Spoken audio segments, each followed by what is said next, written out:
At 20 years old, local boy Mark Despain has it all. He was attractive, he's smart, he's got a great personality. What he doesn't have is love. But he's always looking. He already knew of Michelle from being in school before she moved, and Mark, being, the young kid he was out running around and spotted her. Hey. Hey. Mark Despain, Northeast Arkansas Welcome Association. Michelle Kelly from the forgettable 8th grade classmates. Mark, we've met. We went to school together. Oh, yeah. I knew that. Are you just here for a visit, or? Nope, here to stay. I just moved in with my dad. That's good. That's good. You just made my day. She was beautiful. She's very pretty. She's very physically attractive. And I'm sure that he saw good qualities about her. He did. Michelle was a nice person, friendly, social. Obviously, he thought she was pretty and he was attracted to her, and that he loved her outgoing attitude, and that was really kind of what attracted them to each other. I think they really liked each other's energy. Honestly, I just think he saw a good time. But it quickly develops into much more. They're both athletic and have strong ties with their families. In Michelle's case, with her daughter, too. Michelle had a child from a previous relationship when she met Mark. She's with her dad's parents right now, but I'm gonna get her back. I just have to get a couple things settled first. I'm sorry, did I totally freak you out? No. No, I think it's kind of cool you're a mom.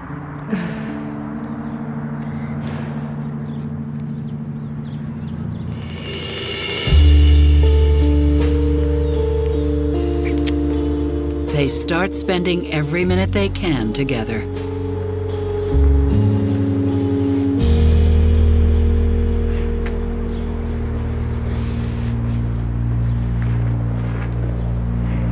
Hey. Hey. What's wrong? How do you feel about being a dad? Are you serious? Oh my God. Oh my God! Yeah! Oh my God! You serious? Yeah. Did I hurt the baby? No. Are you okay? Yes. Yes! So I guess everything's okay? Yeah. Yes. Oh my God. I don't think he was planning on becoming a father at that time. That's just something that happened. But I was happy to be a grandmother. But Michelle's father, a bouncer named Carl Kelly, is not happy at all. Michelle, get out here! Of course, her father was, he was just irate. I'm really sorry, Dad. You're not going to put me through this again. Carl. Not again! Okay, Carl, calm down. I got something to say to you. Hey, Are you out of your mind? I could kill you for touching my daughter. What the? Kindly get off my property. You stay out of this. You better do good by her, son. And you, little girl, you're not my problem anymore. You hear me? No more. He almost took Let's my go, hand. let's go, let's go. Leave it alone. Is he crazy? Leave it alone. Let's go. Michelle is 3 months pregnant when she and Mark tie the knot in a tiny ceremony. The wedding does repair the rift between Michelle and her father. The newlyweds move into their own home, and little Max is born in June of 1998, followed by another son, Billy, in 2001. Michelle's daughter, Bobby, comes to live with them permanently. Mark was wonderful with Bobby. He loved that little girl. She was precious, she was beautiful, and he was a good father. It did look like a picture-perfect family. But Mark's not a perfect husband in those early years. Mark, he's just like everyone else. He was young, and if they were fighting, Mark was a good-looking guy, and lots of girls looked. It's my understanding that Mark had had an affair.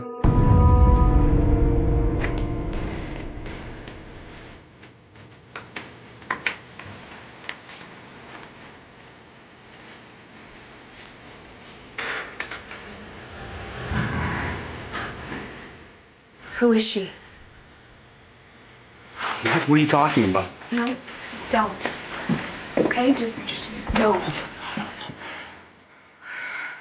Please.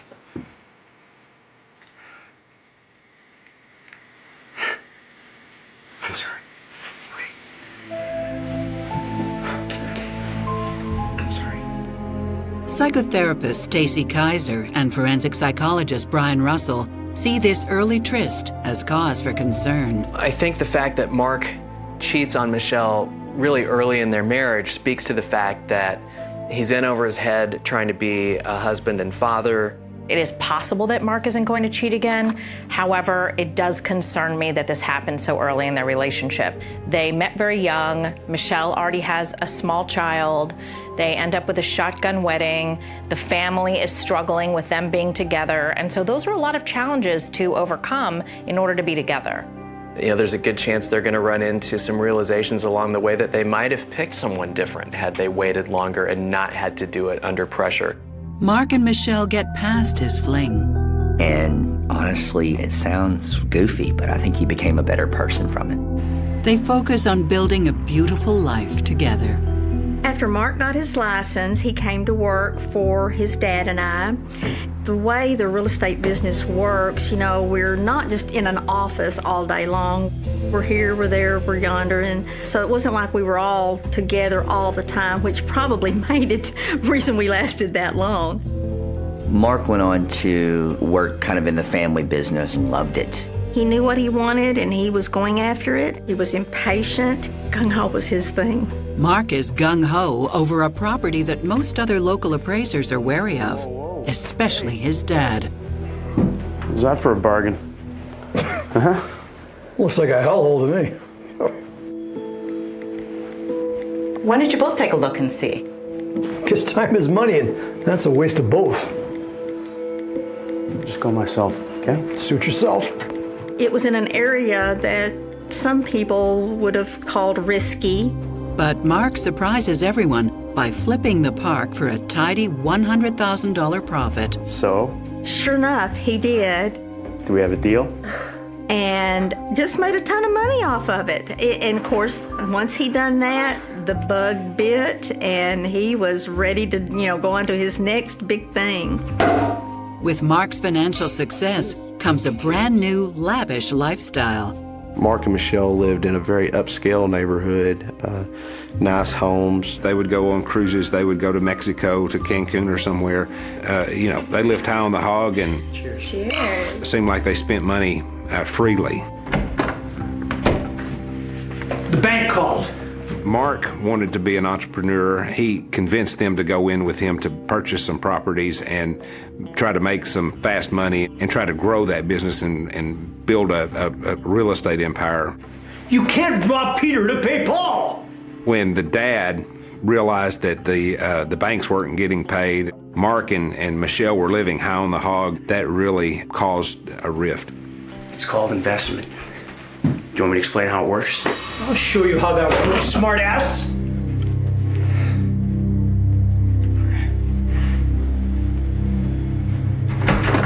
His dad's kind of a hard-headed, tough dude, and Mark was hard-headed enough as well. So, that created conflict naturally. Mark craved his father's love and acceptance, and he didn't always get that. Mark got to a point in his life, especially as he was getting older, that he would not take, anything that his dad was going to dish out. I think to a certain extent, he may have feared him some. But there are much darker fears in store. There's something I need to tell you. When they make these kind of accusations, nobody believes the child. And so then they became estranged, never to reconcile.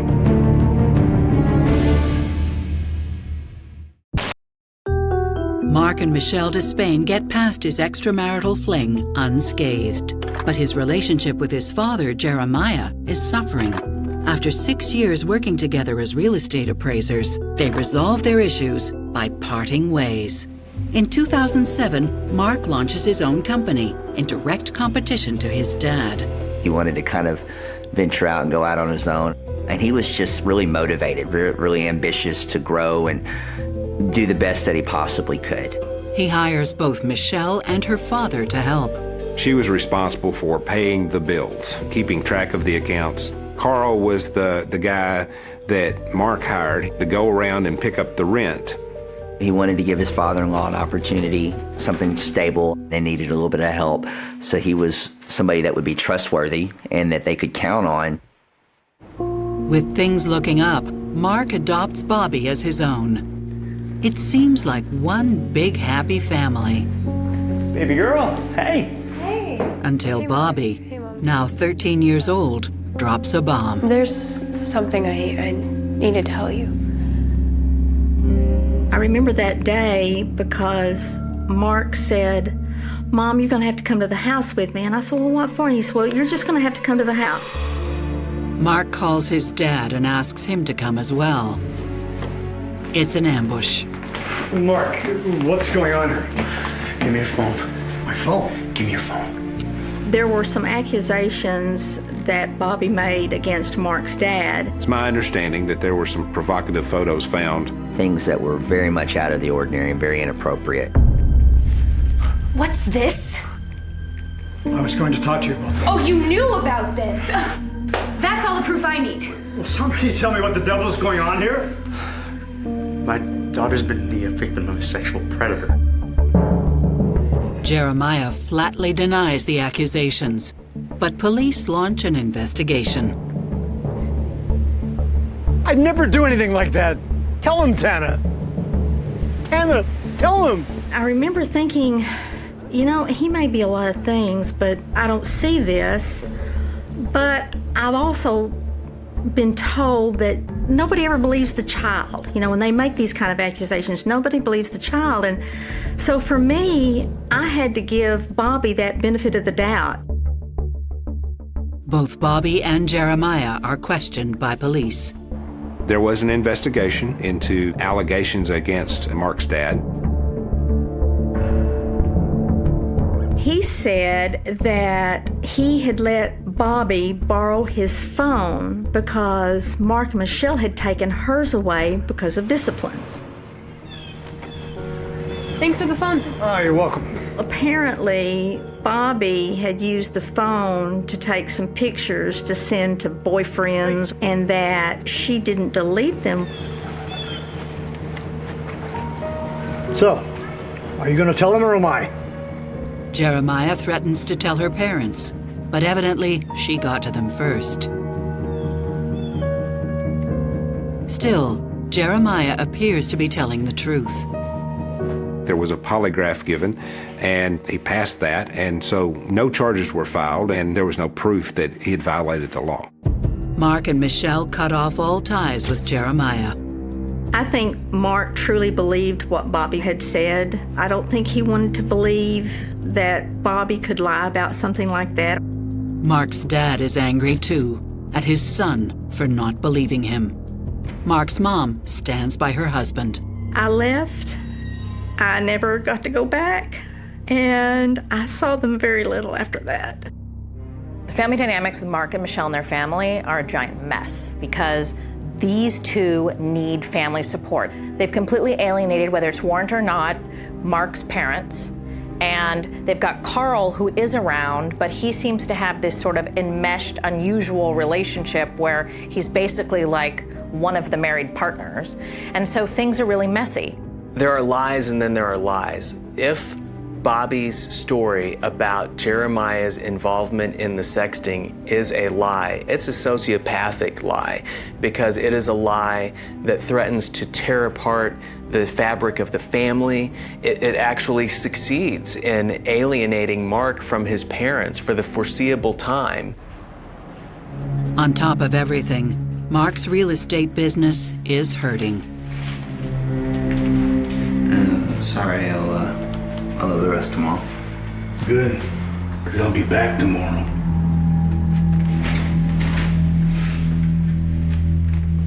For Mark's company, it's not just the recession that's hurting them. Michelle was the bookkeeper for a period of time. It was apparent that her bookkeeping style was not great. Just hundreds of thousands of dollars spent or missing or buried somewhere. Isn't that right? Hey, not according to these bank statements. Where did you even get these figures from? I thought it was right. I'm sorry I made a mistake. Sorry isn't good enough. Listen, just... Michelle, it's just a little too much for you to handle, okay? Just leave it with me. I'll figure something out.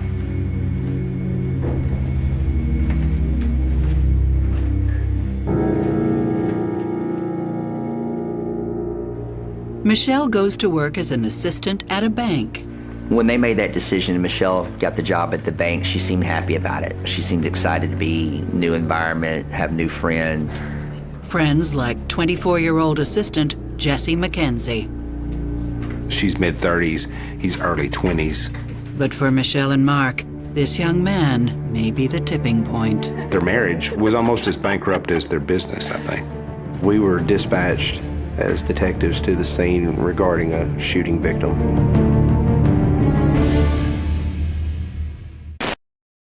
Mark Despain replaces his wife Michelle as his company's bookkeeper, leading her to a new job and new friends.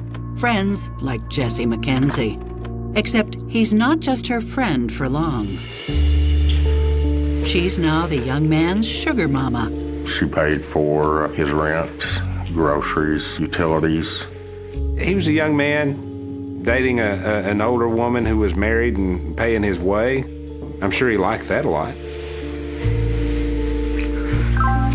Wait, I have to get this. She's spending so much, it's hard to keep it hidden from Mark. He had actually texted her and told her, you know, gotta slow down, you've got to cut back. Mark begins to suspect that Michelle is hiding something, or someone. When he started looking at bills and certain pieces of information and putting it together, it all kind of came crashing down, you know, once he started putting the puzzle pieces together. So Mark follows her after work one day, all the way to Paragould, Arkansas, 22 miles away.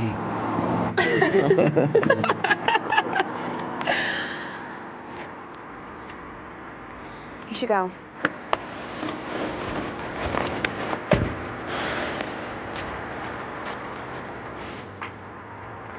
I got this. I got this. Go. Mark was heartbroken and sad and confused because he really didn't see it coming. Mark considered divorce as anybody would, but I think that he felt like his kids needed stability. But also another part of it was Mark had stepped out, and I think that part of him felt guilty about that. He still felt like he needed to overcome that by giving her a chance.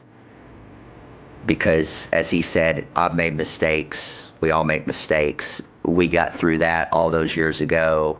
We can get through this. I think that was his take on it, which was a hell of a take. At this moment in Mark and Michelle's relationship, I'm not sure she's looking for a way out. I think at this point, she is having her cake and eating it too. She still has her family intact. There's still income coming in from Mark. She's able to have this relationship with Jesse on the side that is reinvigorating her and giving her some fun. Anytime there's infidelity in a marriage, it suggests that there's a giant problem with the foundation of the marriage, which is supposed to be trust. So on the one hand, I can sort of respect Mark for thinking, well, it would be awfully hypocritical of me to get all righteously indignant about the fact that she did the very same thing that Mark had done before.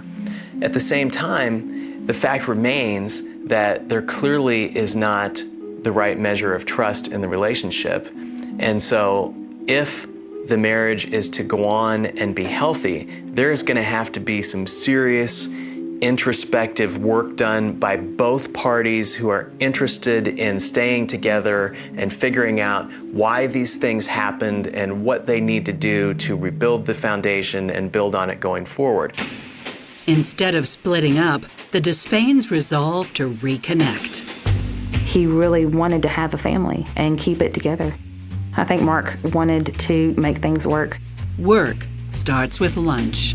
After they had lunch, Michelle wanted to go get ice cream across the street. They have a great time, taking almost 2 hours for their daytime date. They then parted ways from there. Michelle went back to work. Mark drove back to the residence.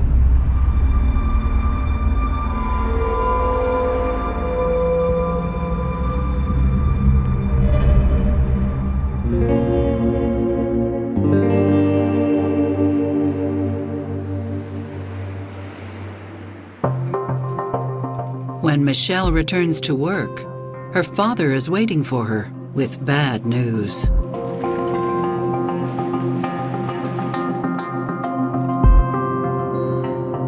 They had shut-off notices, so she had to run home and get the bills so she could make the payments. But unpaid bills are not the only thing Michelle will find. At that point, we couldn't rule out anyone as being a suspect.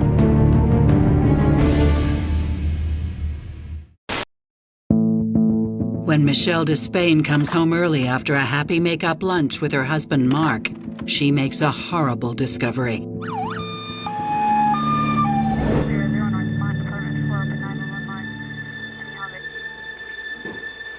We were dispatched as detectives to the scene. There were items in the floor, broken glass. There were drawers that were open and it looked like they'd been ransacked.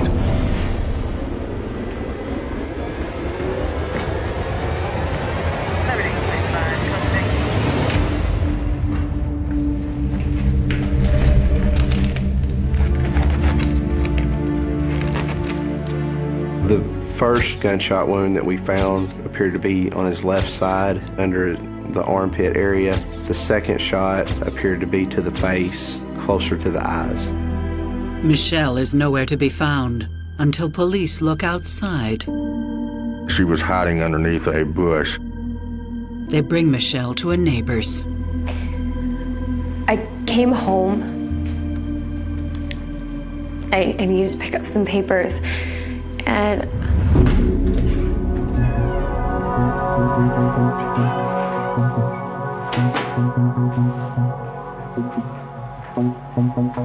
there was stuff everywhere.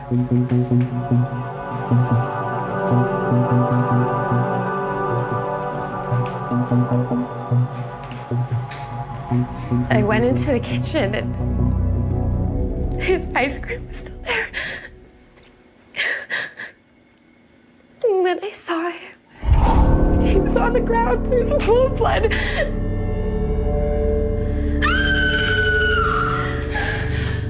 I was terrified. I didn't know who was in the house, so I ran out and I had to call 911. I had to get out of there. Word travels fast in the small community. A family friend had called the house. And he said, "Mark's your son, right?" And I said, "Yeah, what's he done this time?" He said, "Tana, I heard he's been shot."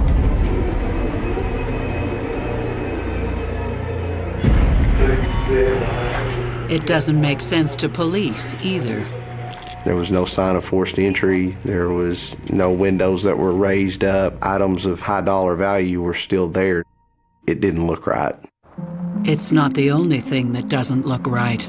What we'd had upon speaking with neighbors was that earlier in the day, there had been 2 African-American males seen driving through the neighborhood. Not everyone thinks it was a stranger.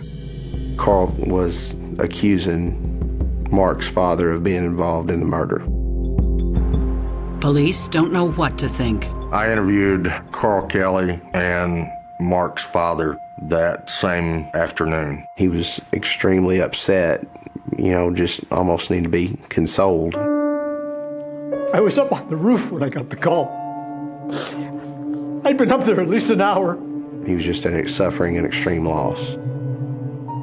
Next up is Carl.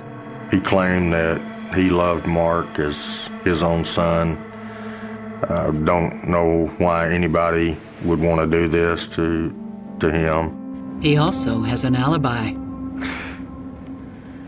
I was at the bank with Michelle. Anyone there would have seen us.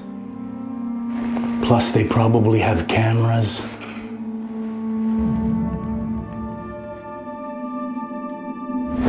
The bank does indeed have security footage that clears Carl. It also clears Michelle. But the cops want to speak to her anyway. Is there anyone that had it in for your husband? Or you, for that matter? I don't think so. But I think there's something you should know.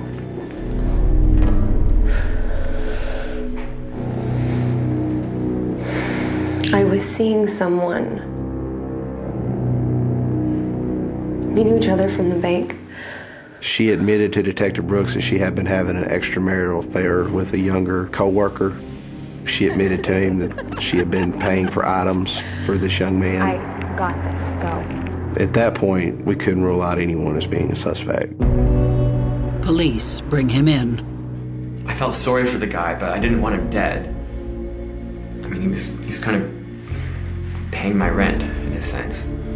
At the same time, police request search warrants for the phones of those closest to Mark and Michelle.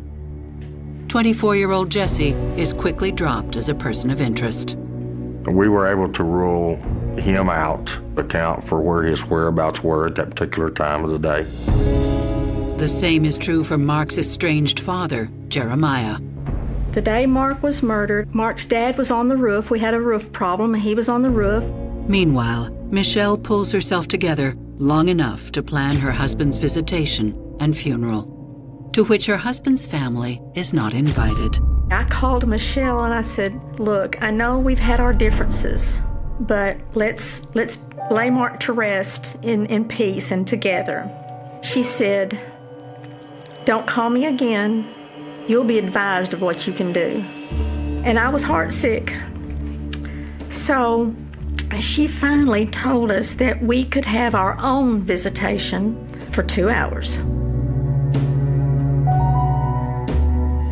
Assuming that Michelle really did believe that Jeremiah had done something inappropriate with Bobby, it makes sense to me that she wouldn't want that side of the family around Bobby, around the funeral, or around her. Michelle may have excluded Mark's parents because Mark was estranged from them for the last several years of his life, and she may have believed that he wouldn't want them to have been there. However, when I put myself in Mark's parents' shoes and I see that they don't think that there's been any guilt, they've been estranged from their son and now he's dead, I completely understand how they would want to be at the funeral and they'd be devastated that they were being shut out.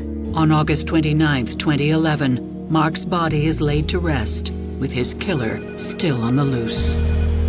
But that very same day, detectives get the lead of a lifetime. During this time, the confidential informant came forward reporting that an individual by the name of Quelo was involved in the death of Mark Despain. Quelo is well known to police. His actual name is Terrence Barker.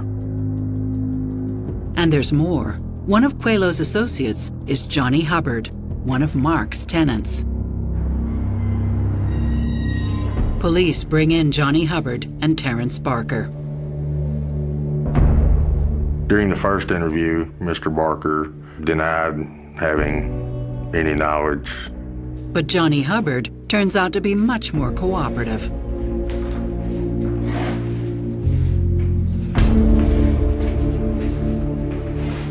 Yeah, this day was coming. So on Wednesday, August 24th, Johnny Hubbard had picked up Terrence Barker to go to a secret meeting with Carl Kelly. Johnny Hubbard would have known Michelle's father, Mr. Carl Kelly, from when he would come around and pick up the rent money. Armed with this info, the police bring Quelo back in. He's willing to talk. Carl did it.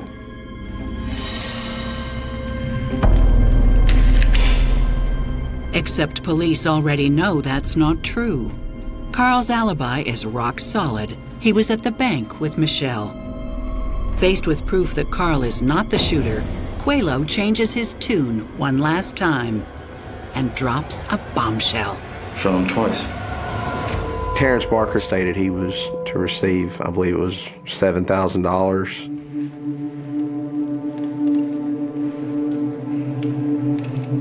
were able to show within days Carl Kelly, Johnny Hubbard, and Terrence Barker as the potential suspects in this particular case. You get paid when it's done. Mark was his meal ticket. Why would Carl want Mark dead? Our digital forensics guys found some text messages. It's not necessarily a red flag, but it's something very strong to consider.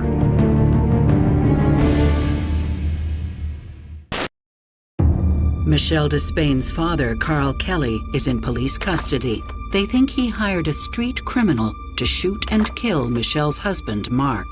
The police have no idea why. Once Carl Kelly was transported to the police department, Detective Brooks attempted to conduct an interview with him. Vic, you know I'm not gonna talk without an attorney.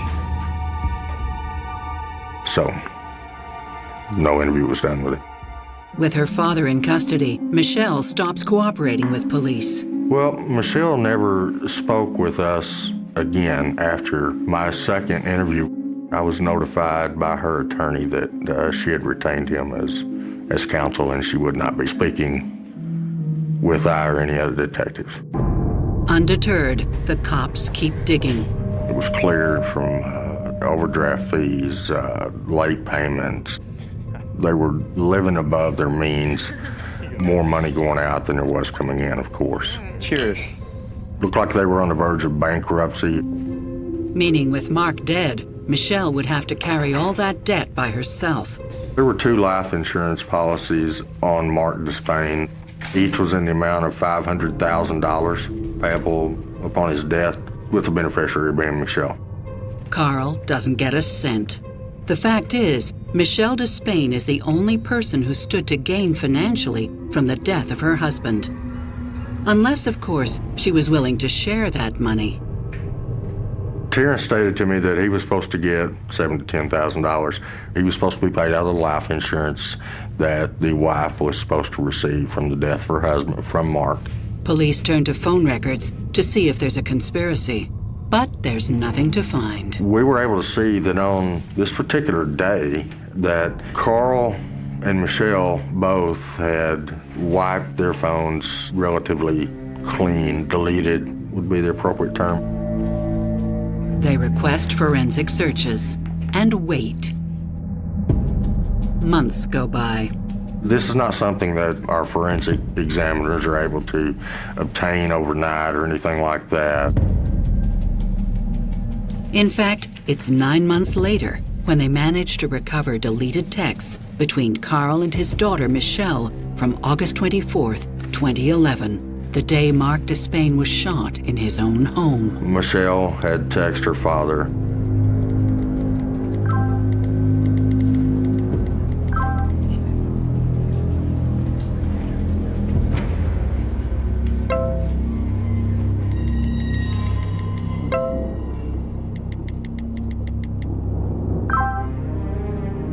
We were able to determine through those text messages that Michelle was communicating with Carl Kelly, giving him play-by-play of where her and Mark were up until the time when he was on his way back to the residence. The detectives were then able to get an arrest warrant, and the judge approved it and picked up Michelle. Michelle Despain is charged with capital murder. Police think they know how the whole crime played out. Seems like Michelle's motive all came down to finances and money. From her taking money out of the family account, supporting her boyfriend, obviously not keeping records correctly. Carl thought his daughter would inherit this empire of rent houses, and he knew how much money that they did make. He thought that with the insurance money and with the properties that his daughter would keep him on as being the manager and probably cut him in on the deal. For me, that is the coldest you can ever become, is when you can sit across the table from your husband, knowing when he gets up from that table and goes home, and knowing what he's going to walk into. While they were eating ice cream, Carl was letting Terrence Barker into Mark and Michelle's home. Carl Kelly drives him to Mark and Michelle's house.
And then when she got home a little bit before 3, she goes into the house and finds Mark on the floor, deceased.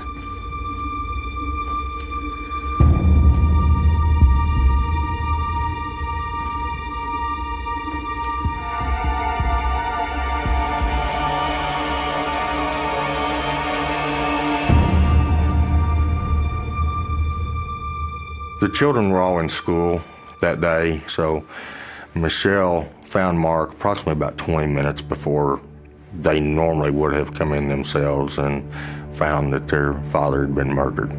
When Michelle is confronted with the recovered text messages, she has a different story. I wanted to leave him.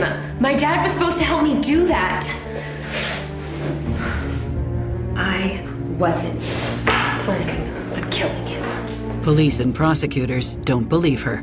They believe Terrence Barker, the murderer for hire. Terrence, of course, was supposed to be paid out of the life insurance that the wife was supposed to receive from the death of her husband, from Mark. I believe I had asked the question, do you think that she had any idea? And he said, yeah. I knew where she was the whole day. But Michelle's attorney files a motion alleging the messages were recovered without sufficient warrants. These text messages weren't found on the first search. They were found on a subsequent search. Going to trial could be a gamble. If the judge would suppress the text messages because a new search warrant wasn't obtained, then everything would be out the window and we wouldn't have a case. And I remember Mark's father saying, I want Michelle to go to prison. So prosecutors cut a deal with Michelle. She pleads guilty to 3 counts of hindering apprehension and is sentenced to 30 years. Michelle is guilty of hindering apprehension, for sure. She knew that her father was involved in Mark's death and lied to the police officers. I don't think that Mark Despain would be dead today if it weren't for Terrence Barker willing to go in and kill him for a promise to pay.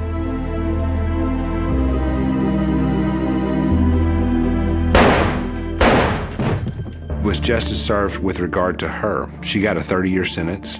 She becomes eligible for parole at some point, but that doesn't mean that she'll get parole. I feel that as long as the family, as long as they are happy with that and consider that to be justice in this case and can be justice for Mark and these children, then I'm fine with that.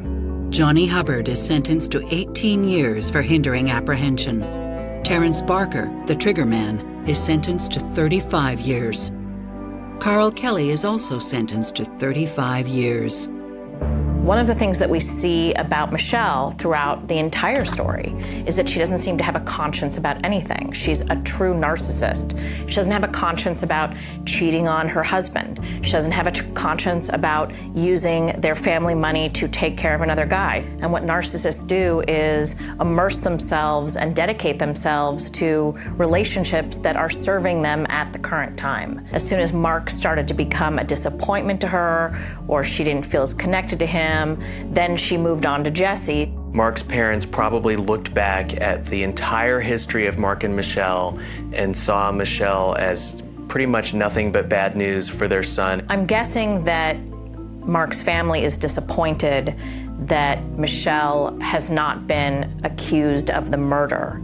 However, I'm guessing that they are getting some level of satisfaction out of the fact that she did get 30 years for what she pled to. She got 30 years. She has to serve a minimum of 5. I don't know if justice is ever served when you lose a loved one like this. By the time that Mark was killed, and then, there was no opportunity for them to reconcile.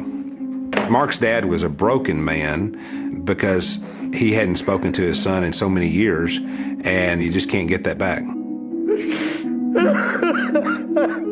I think Mark, unfortunately, he just had too big of a heart. And I think that people knew that. He was the victim of trusting. He was the victim of wanting love and wanting acceptance. And that's sad. Mark was a great friend to me, and he was full of mistakes like everybody else, but he was an awesome guy. Great energy, great spirit. He was an awesome father, a great dad. We know where Mark's remains are, and we can go visit. We know who did it, and they're all in jail. And there are so many families that don't have that. And so we consider ourselves lucky. The concept of paradise is often a dangerous and seductive illusion. When we envision the remote islands of the South Pacific, our minds naturally drift toward postcard imagery of untouched white sand beaches, swaying palm trees, and the endless, tranquil expanse of crystal clear water. We imagine an escape from the crushing weight of modern civilization, a sanctuary where time slows down and the complexities of human existence are washed away by the gentle tide. But the ocean is not a sanctuary. It is a vast, indifferent void. And isolation, even in the most beautiful corners of the earth, has a profound and terrifying ability to magnify the darkest corners of the human psyche.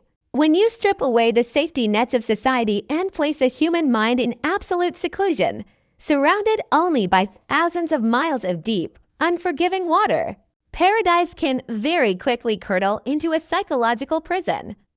The silence becomes deafening, the beauty becomes oppressive, and the mind, left alone with its own echoes, can begin to turn on itself. To understand the profound darkness that can envelop these isolated territories, we must journey back to the early 20th century, to a time when the Pacific Ocean was a vast chessboard for global military powers. In the 1930s, the United States Navy held absolute, unquestioned dominion over the small territory of American Samoa.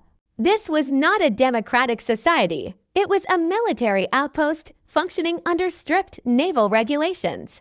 The territory was administered from Pago Pago, a deeply sheltered harbor surrounded by steep, verdant mountains that trap the intense tropical heat and humidity. For the military officers assigned to govern this remote outpost, Pago Pago was a place of extreme geographical and psychological isolation. The journey to the mainland United States took weeks by ship. There was no immediate communication, no quick escape, and no relief from the crushing responsibility of single-handedly managing an entire indigenous population while upholding the rigid standards of the United States military machine. At the center of this pressure cooker was George Washington Landenberger, a seasoned United States Navy captain who was appointed as the 23rd governor of American Samoa. To the outside world, and to the naval command back in Washington, Landenberger was a figure of absolute authority, a man entrusted with the highest level of power in the territory. He was the law, the judge, and the executive force all rolled into one. But beneath the crisp white uniform and the outward projection of military discipline, a profound and devastating unraveling was taking place. The burden of governance in American Samoa was unlike any command he had experienced before. He was not simply managing sailors. He was navigating an incredibly complex, centuries-old cultural landscape that fundamentally clashed with Western military doctrine. The indigenous Samoan society was built upon the Matai system, a deeply ingrained social structure led by local chiefs who held immense authority over their villages and families. Land ownership in Samoa was not merely a matter of legal deeds and property lines. It was a sacred, spiritual concept intricately tied to ancestry and tradition. Governor Landenberger, representing the rigid bureaucracy of the United States Navy, found himself constantly at odds with these ancient customs. His attempts to impose American administrative rules and military order upon the sacred lands and traditional practices of the Samoan people created a continuous, simmering friction. The Mata were proud and protective of their heritage, and they resisted the heavy-handed approach of the naval government. For Landenberger, this resistance was not just an administrative headache. It was a direct challenge to his authority, a source of constant, grating stress that began to chip away at his mental fortitude. As the months dragged on into the latter half of 1935, the isolation of Pago Pago began to exact a terrible toll on the governor. The physical distance from his homeland, compounded by the cultural divide between him and the people he governed, left him entirely detached from reality. The steep, towering mountains that surrounded the harbor, once a breathtaking sight, began to feel like the walls of a colossal green cell. According to unofficial reports and whispers among the lower-ranking personnel stationed at the governor's mansion, Landenberger's behavior grew increasingly erratic. He began to exhibit severe symptoms of paranoia and deep clinical depression. The stress of the cultural conflicts and the unbearable loneliness of command morphed into terrifying delusions. He became entirely convinced that there were elaborate conspiracies being plotted against him, phantom insurrections brewing in the shadows of the island. He saw enemies in the faces of the local chiefs and suspected treachery among his own staff. The psychological descent was rapid and horrifying. The man who was supposed to be the pillar of stability for the territory was crumbling under the weight of his own mind. The isolation had amplified his fears until they became his only reality. The local Samoan population, observing the erratic behavior of the highest American official, began to formulate their own explanations for his decline. In the rich spiritual tapestry of Samoan culture, the land is guarded by spirits known as Aitu. The local whispers suggested that Landenberger was not merely suffering from a medical breakdown, but that he was being punished by the unseen forces of the island. They believed that his heavy-handed mismanagement of sacred, spiritual lands had angered the Aitu, and that these vengeful spirits had infiltrated the governor's mansion, driving him toward madness. To the indigenous people, his paranoia was not a symptom of depression, but a manifestation of spiritual retribution. This harrowing chapter reached its violent and tragic conclusion in the dark, sweltering hours of a January night in 1936. Inside the quiet confines of the governor's mansion in Pago Pago, the pressure finally shattered George Washington Landenberger. There was no grand conspiracy, no native uprising, and no foreign attack. The enemy that finally claimed the life of the 23rd governor of American Samoa was his own fractured mind. In a desperate and devastating act of finality, Landenberger took his own life with a firearm. The sound of the gunshot echoing through the halls of the colonial mansion marked a shocking and unprecedented end to a naval career, a brutal testament to the destructive power of absolute isolation. The aftermath of the governor's suicide was immediate and intensely secretive. The United States Navy, highly protective of its image and deeply concerned about the geopolitical implications of such a scandalous event in a strategic Pacific outpost, moved swiftly to control the narrative. The reality of a high-ranking military official losing his mind and committing suicide due to the pressures of command and cultural conflict was a narrative the military could not afford to publicize. The details of his mental decline, his extreme paranoia, and the grim reality of his death were heavily suppressed. Official records were sanitized, and a veil of silence was draped over the incident to prevent panic among the local population and to maintain the facade of unshakable American authority in the Pacific. The tragedy of George Washington Landenberger was swept under the rug of history, becoming little more than a dark, quiet footnote in the annals of naval administration. But the Pacific Ocean is vast, and its history is stained with the blood of those who underestimated its capacity for isolation and madness. The psychological horror experienced by Landenberger in the 1930s was a precursor to an even darker, more sinister reality that would unfold decades later. The oppressive nature of the Pacific, the way it strips away societal norms and leaves human beings exposed to their most primal instincts, creates a breeding ground for true depravity. While the tragedy in Pago Pago was a story of a mind destroying itself, the sheer emptiness of the ocean also provides the perfect cover for those who wish to destroy others. The illusion of the tropical paradise continues to draw people in, luring them away from safety and into environments where no one can hear a scream, and where the evidence of horrific crimes can be swallowed by the tide. To truly comprehend the depths of human cruelty that can flourish in the absolute isolation of the Pacific, we must look beyond the administrative failures of the 1930s and examine a case that remains one of the most chilling and calculated true crime mysteries in American history. We must turn our attention away from the populated harbor of Pago Pago and look toward an infinitely more remote, entirely uninhabited speck of land located nearly 1,000 miles south of Hawaii. This is a place where the concept of paradise was not just an illusion, but a meticulously constructed trap. We must look to the blood-stained shores of Palmyra Atoll. In 1974, the Pacific Ocean would once again serve as the backdrop for a nightmare. But this time, the threat did not come from the pressure of command or the whisper of ancient spirits.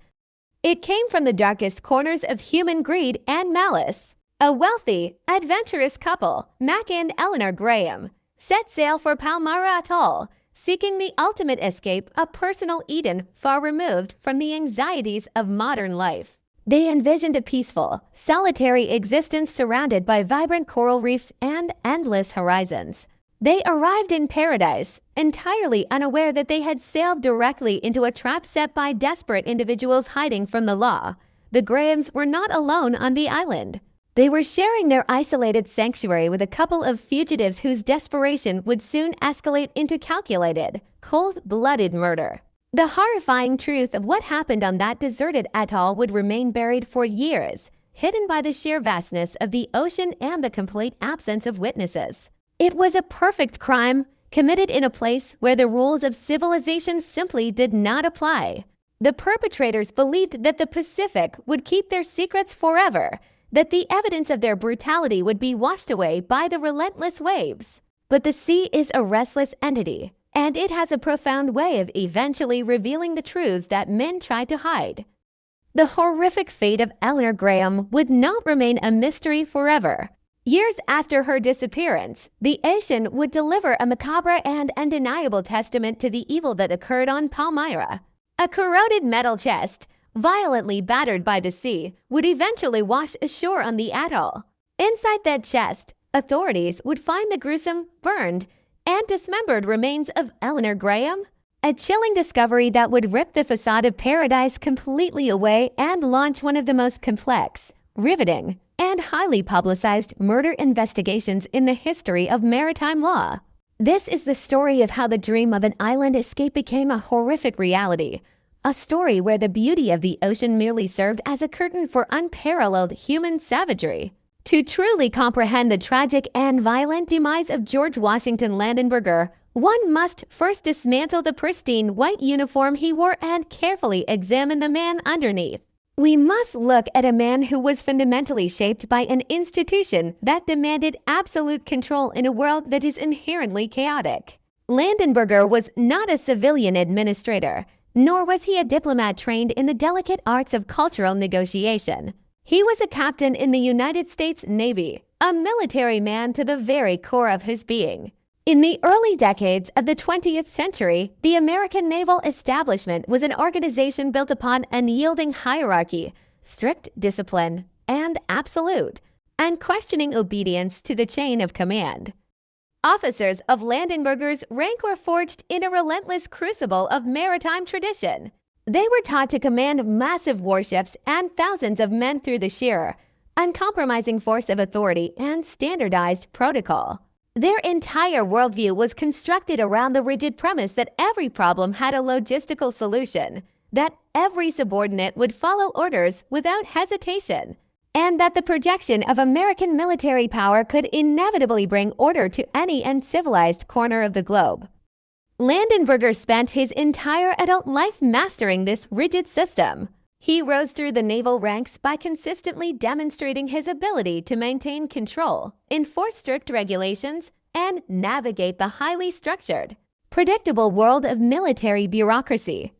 He was a man who understood the world through the language of navigation charts, tactical schedules, and uncompromising naval directives. He was, by all accounts of his extensive career progression, a highly capable military leader perfectly equipped to handle the conventional challenges of warfare and fleet administration. However, the position of the 23rd Governor of American Samoa was absolutely not a conventional naval assignment. It was a role that desperately required a profound level of cultural empathy, extreme diplomatic finesse, and an ability to navigate deeply ingrained societal structures that were completely alien to the Western military mindset. Landenberger was thrust into a position of absolute and checked power over a civilian, indigenous population, armed only with the blunt and rigid tools of a military commander. This fundamental, irreconcilable mismatch between the man's lifelong training and the unique, complex demands of his new environment was the foundational crack in his psychological armor, a crack that would eventually shatter his mind entirely. The environment that Governor Landenberger was sent to rule over was, in every conceivable way, the absolute antithesis of the ordered, metallic, and highly regulated world of a naval battleship. American Samoa in the 1930s was a place of staggering, overpowering natural beauty, but it was also a place of profound, terrifying geographical isolation. The seat of the naval government was located in Pago Pago, a deeply recessed natural harbor situated on the main island of Tutuila.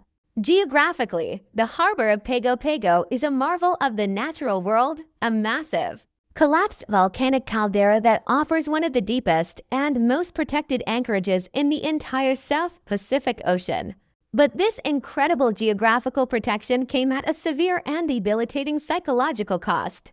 The harbor is almost entirely encircled by towering, densely forested volcanic mountains that rise abruptly and violently from the very edge of the water. These steep, jagged, impenetrable peaks act as a massive, natural fortress, effectively trapping the heavy tropical air and creating a localized climate that is overwhelmingly hot and suffocatingly humid. For an outsider accustomed to the temperate climates of the American mainland or the open breezes of the ocean, the sheer physical weight of the atmosphere in Pago Pago could feel incredibly oppressive, almost like a physical weight pressing down on the chest. The towering green walls of the ancient crater completely block the horizon, severely limiting the line of sight and creating an undeniable, inescapable sense of intense claustrophobia. You could not simply look out and see the vast, comforting expanse of the ocean. You could only see the steep, dark, impenetrable jungle staring silently back at you. This physical environment played a crucial, devastating role in amplifying the governor's eventual mental collapse. The mountains transformed the naval outpost from a strategic military stronghold into a psychological pressure cooker. The isolation was not just a theoretical concept written on a map. It was an intensely palpable, inescapable physical reality that closed in on the governor's colonial mansion day after agonizing day. The physical journey to the nearest major American hub took weeks of difficult, unpredictable ocean transit. Communication with the High Naval Command back in Washington was agonizingly slow, relying entirely on delayed ship dispatches and limited, highly unreliable radio contact. Landenberger was, for all practical purposes, entirely alone at the very edge of the world. He was tasked with upholding the immense weight of the American empire in a place that seemed completely detached from the rest of human civilization, entirely cut off from the support systems he had relied upon his entire life. Beyond the physical oppression of the tropical landscape, the true, unseen battleground for Governor Landenberger lay deeply embedded within the complex, centuries-old cultural fabric of the Samoan people. The United States Navy had assumed total administrative control of the territory, operating under the deeply flawed assumption that Western legal frameworks and rigid military governance could be neatly and peacefully overlaid onto the existing indigenous society. This assumption was not only historically arrogant but fundamentally catastrophic. The Samoan people lived under the ancient Matai system, an incredibly intricate, deeply entrenched, and highly respected social hierarchy. The Matai were the traditional chiefs, the revered heads of extended families and ancient villages, and they held immense, almost absolute authority over their people. Their considerable power was not derived from a distant foreign government or a freshly written colonial constitution. It was deeply rooted in ancestral genealogy, unwritten tradition, and a profound, unbreakable spiritual connection to the land itself. For the Samoan people, the Matai were the only true leaders, the vital custodians of their culture and the fierce guardians of their ancestral heritage. When Governor Landenberger arrived in Pago Pago, carrying the supreme authority of the United States Navy, he found himself immediately locked in a silent, continuous, and exhausting struggle for dominance with these local chieftains. Landenberger fully expected immediate compliance with his naval regulations, assuming his administrative orders would be followed with the exact same unquestioning obedience he demanded from his sailors aboard a ship. Instead, he was met with a complex, impenetrable wall of polite resistance, deliberate cultural misunderstandings, and deep-seated, quiet resentment. The Matai, fiercely protective of their ancient traditions, viewed the American Naval Administration as a temporary, burdensome, and highly disrespectful overlay on their permanent, sacred way of life. They skillfully navigated the governor's decrees with strategic patience, often circumventing his formal authority through traditional back channels and maintaining their own parallel system of governance right under his nose.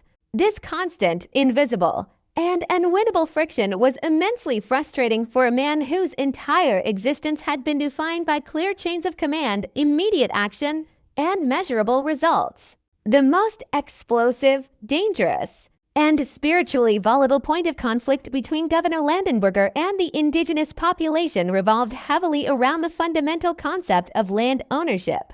In the Western, military perspective that Landenberger championed, land was viewed simply as a lifeless commodity, a strategic asset to be systematically surveyed, divided, paved over, and utilized for administrative or defensive purposes. The Navy saw the lush territory of American Samoa strictly through the cold lens of logistics, identifying areas for infrastructure development, military installations, and government housing.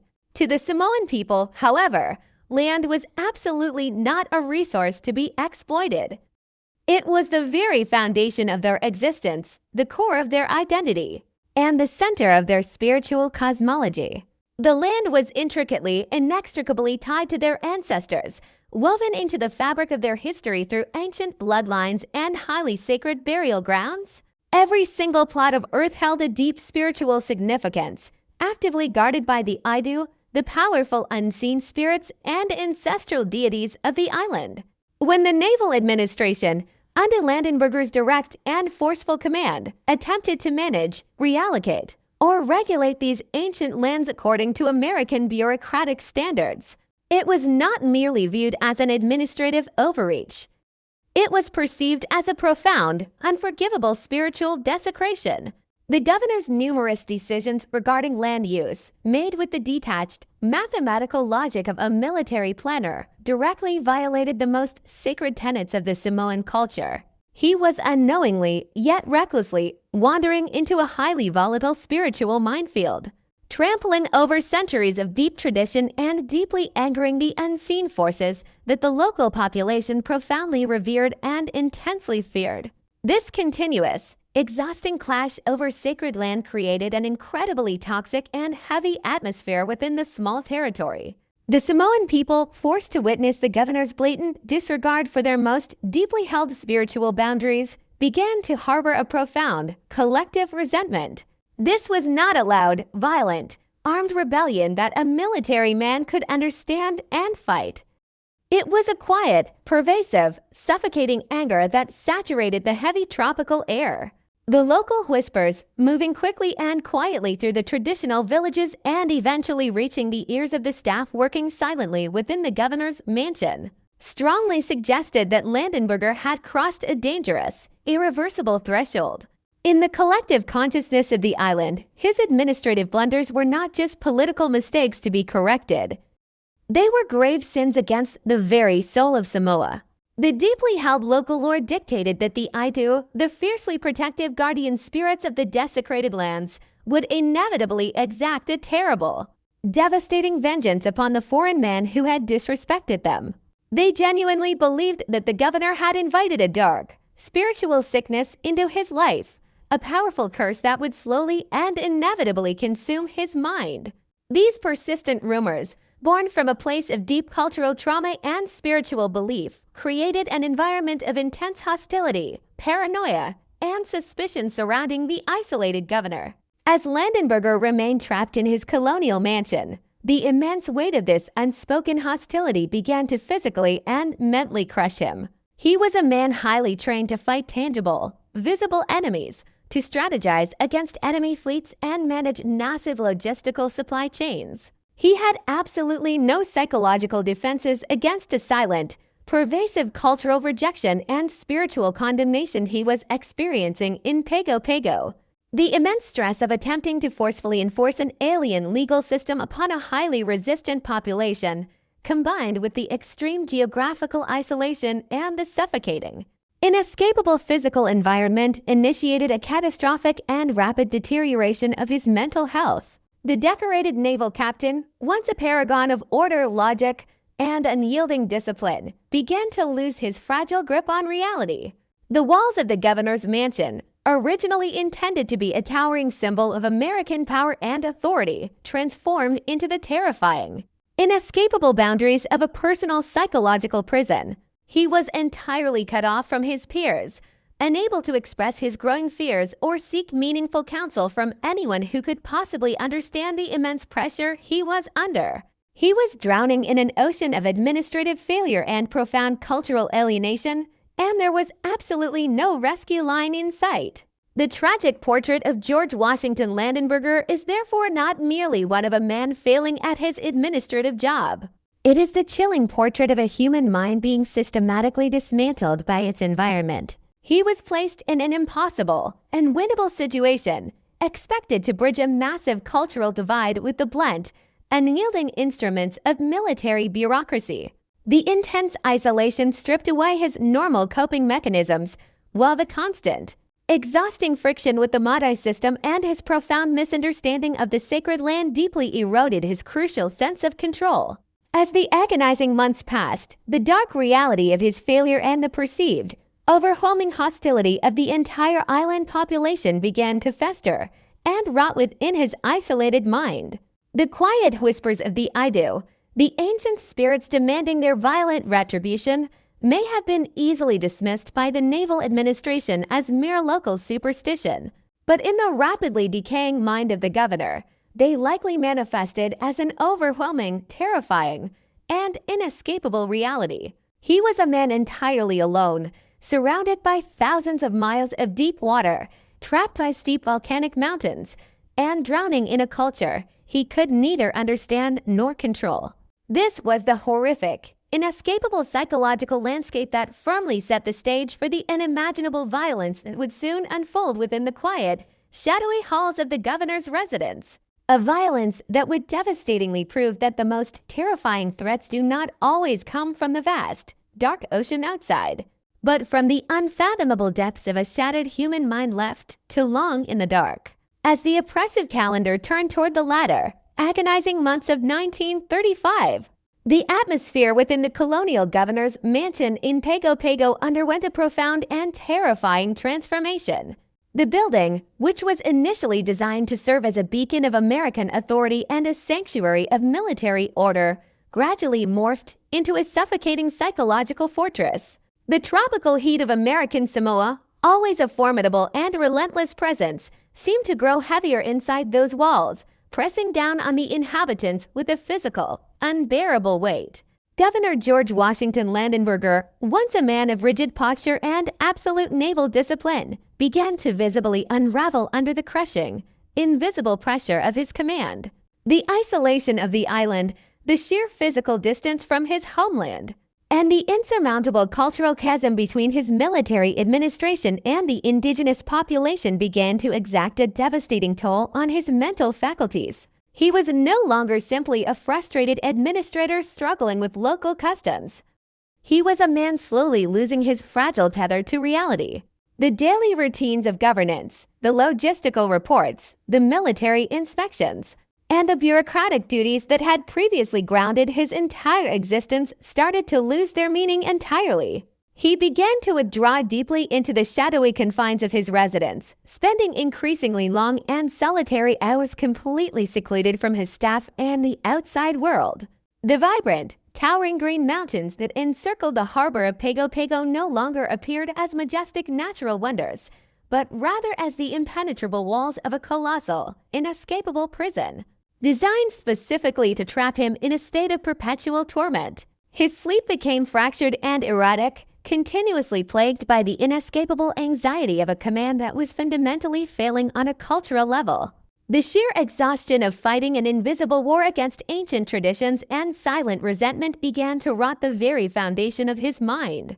He was a seasoned naval officer, trained to command massive warships across vast and unpredictable oceans, but he possessed absolutely no navigational tools for the dark, terrifying waters of deep clinical depression that were rapidly flooding his consciousness. The relentless humidity, the deafening silence of the isolated nights, and the agonizing feeling of absolute, irreconcilable failure combined to create a highly toxic psychological environment that systematically dismantled his sanity, piece by agonizing piece. This deep, plunging depression did not manifest merely as profound sadness or lethargic withdrawal.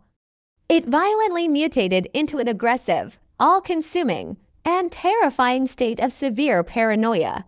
The unofficial reports, quietly whispered among the nervous and highly observant staff members working silently within the colonial mansion, painted a harrowing portrait of a leader entirely consumed by terrifying delusions. Landenberger began to perceive malicious intent in every passing shadow and hidden, lethal agendas in every mundane interaction.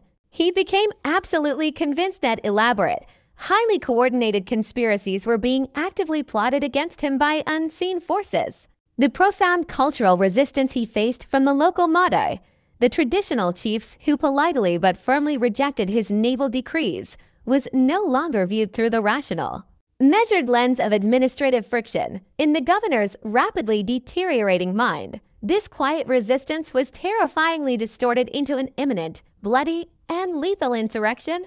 He believed with absolute certainty that the indigenous population was not merely protecting their sacred ancestral lands, but was actively conspiring to violently overthrow his authority and destroy him personally. He saw invisible enemies lurking in the dense, impenetrable jungle foliage surrounding his residence, and he increasingly suspected deep treachery within the very ranks of his own naval staff. The sheer isolation of the island amplified these fears until they became his absolute, unquestionable reality. He felt he could trust no one, not even the officers he had known for years. The silent, respectful glances of the local Samoan servants were immediately misinterpreted as silent, mocking threats. The routine administrative communications arriving from the Naval High Command back in Washington were obsessively scrutinized for hidden codes detailing his impending, orchestrated downfall. Every whisper of the tropical wind through the trees, every rustle of the palm fronds outside his darkened windows, was perceived as the approaching, stealthy footsteps of mutineers and assassins coming to claim his life. He was a military commander entirely surrounded by phantoms of his own creation, fighting desperately against a terrifying enemy that existed solely within the fractured, collapsing architecture of his own mind. The immense burden of his high office, originally a badge of supreme professional honor, had transformed into a terrifying curse that convinced him his life was inconstant. Immediate peril from forces he could neither see, negotiate with, nor stop. The environment inside the sprawling colonial residence became agonizingly tense and profoundly, deeply unsettling for anyone who was forced to cross its threshold. The lower-ranking military personnel and the indigenous workers who tirelessly maintained the household were thrust into a terrifying daily routine of tiptoeing around a man who possessed absolute, unquestioned authority over their lives, yet had completely lost his grip on rational, logical thought. They witnessed firsthand the agonizing physical deterioration that accompanied his severe mental collapse. The confident, authoritative stride of the once proud naval captain was entirely replaced by the erratic, nervous pacing of a trapped and frightened animal. His sharp, commanding voice, previously used to project absolute authority across the decks of battleships, deteriorated into paranoid muttering and sudden, unpredictable outbursts of pure, irrational fear. They watched helplessly as the man who solely represented the supreme power of the United States government barricaded himself inside his private quarters, consumed entirely by the terrifying visions of betrayal and the unseen spiritual forces of the island.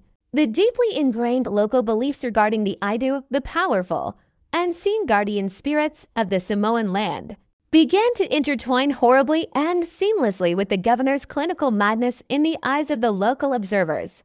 The indigenous staff, already deeply troubled by his disrespectful administrative decisions regarding their highly sacred ancestral territories, could only interpret his terrifying descent into paranoia as the undeniable, absolute evidence of divine spiritual retribution.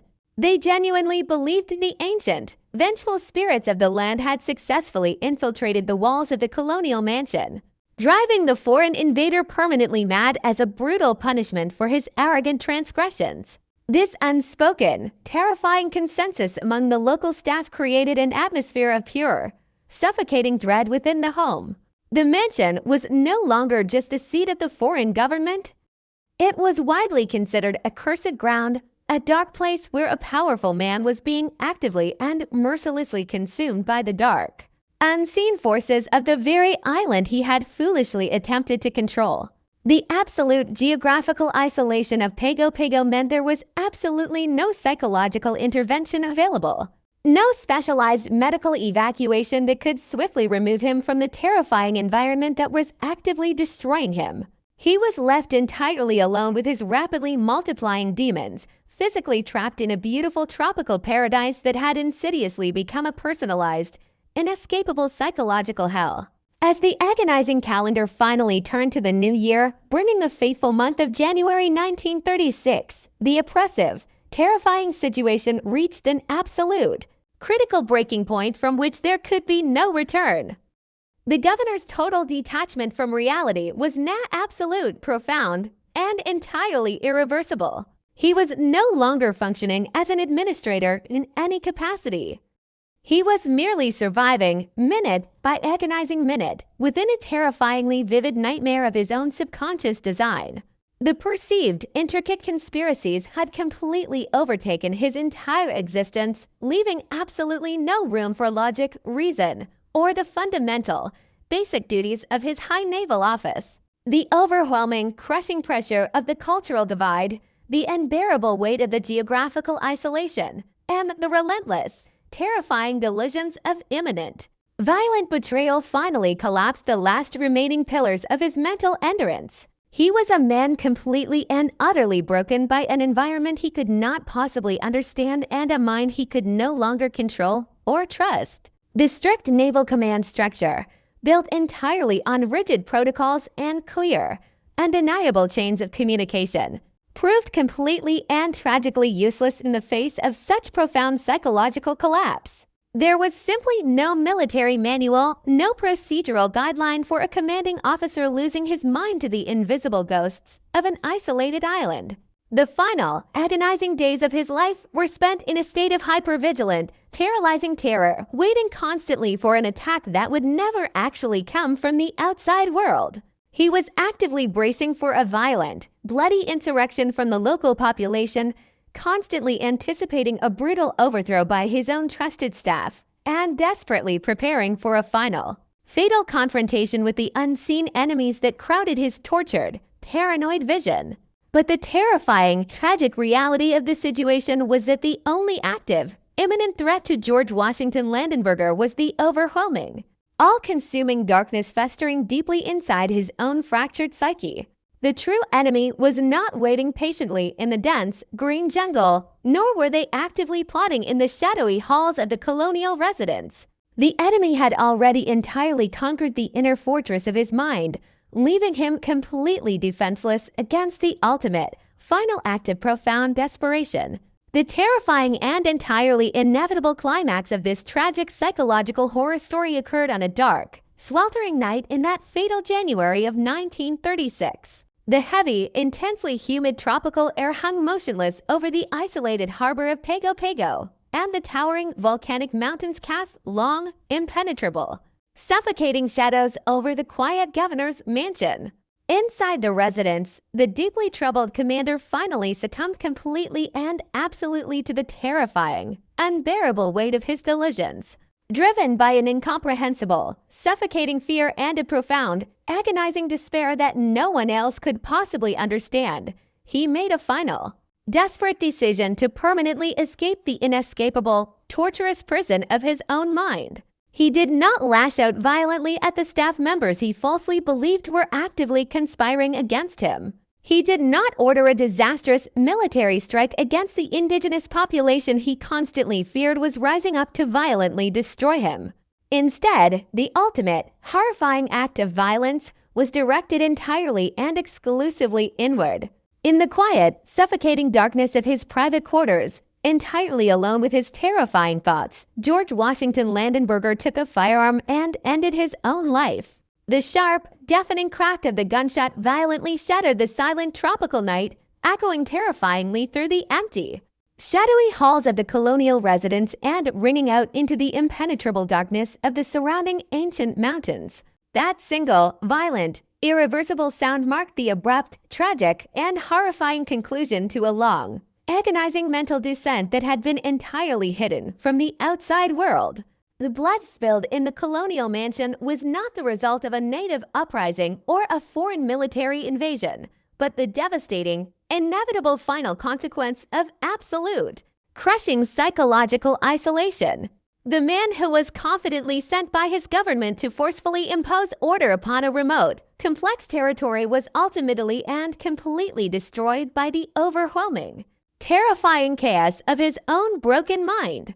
The immediate aftermath of the tragic gunshot was a chilling, profound silence throughout the mansion.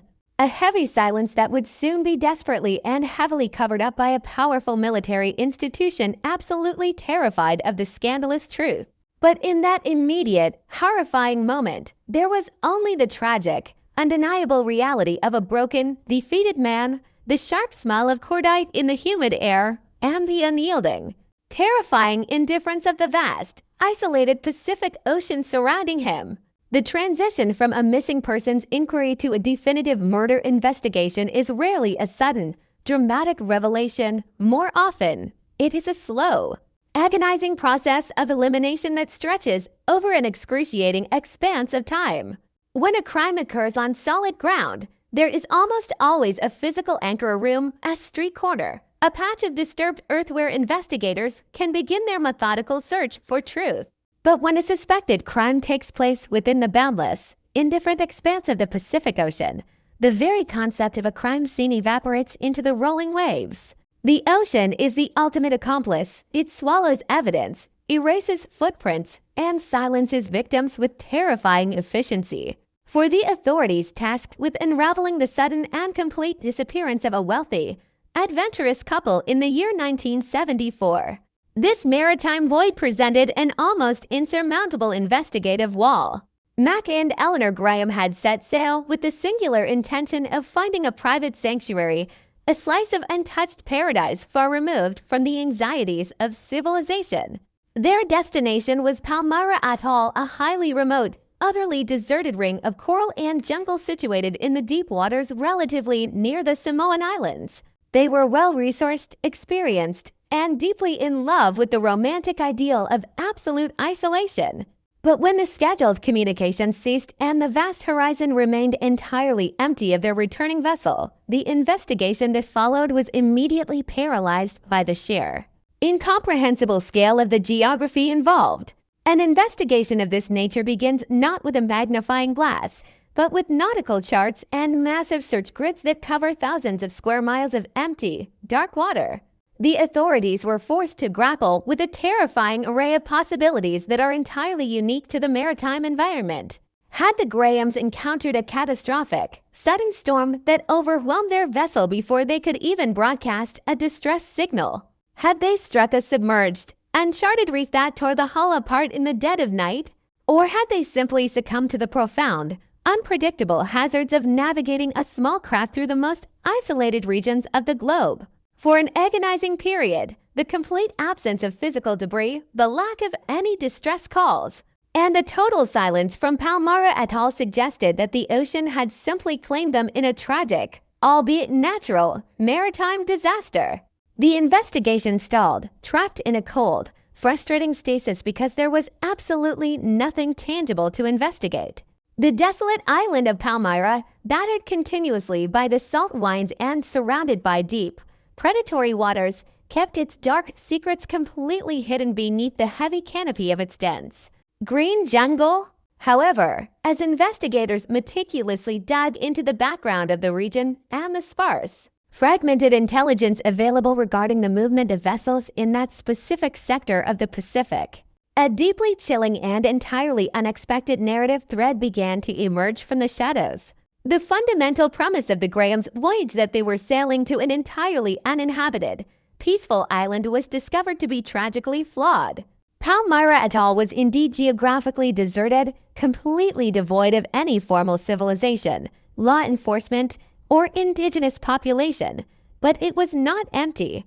The investigation uncovered the horrifying reality that the wealthy couple had unknowingly navigated their well-provisioned vessel directly into the path of profound, desperate human malice. Lurking within the thick, humid overgrowth of the atoll was another couple, but they were not wealthy adventurers seeking a romantic escape. They were fugitives, actively running from the law, desperate individuals who had sought refuge in the absolute middle of nowhere to evade capture and consequence. The investigative reconstruction of the psychological dynamic that must have unfolded on that isolated speck of land is a steady in pure, unadulterated terror. The authorities had to piece together the collision of two completely incompatible worlds existing simultaneously in a confined, inescapable space. On one side, there were Mac and Eleanor Graham, possessing everything that wealth could provide: a beautiful, sturdy vessel, abundant provisions, high-quality equipment, and the leisurely mindset of tourists enjoying a prolonged vacation.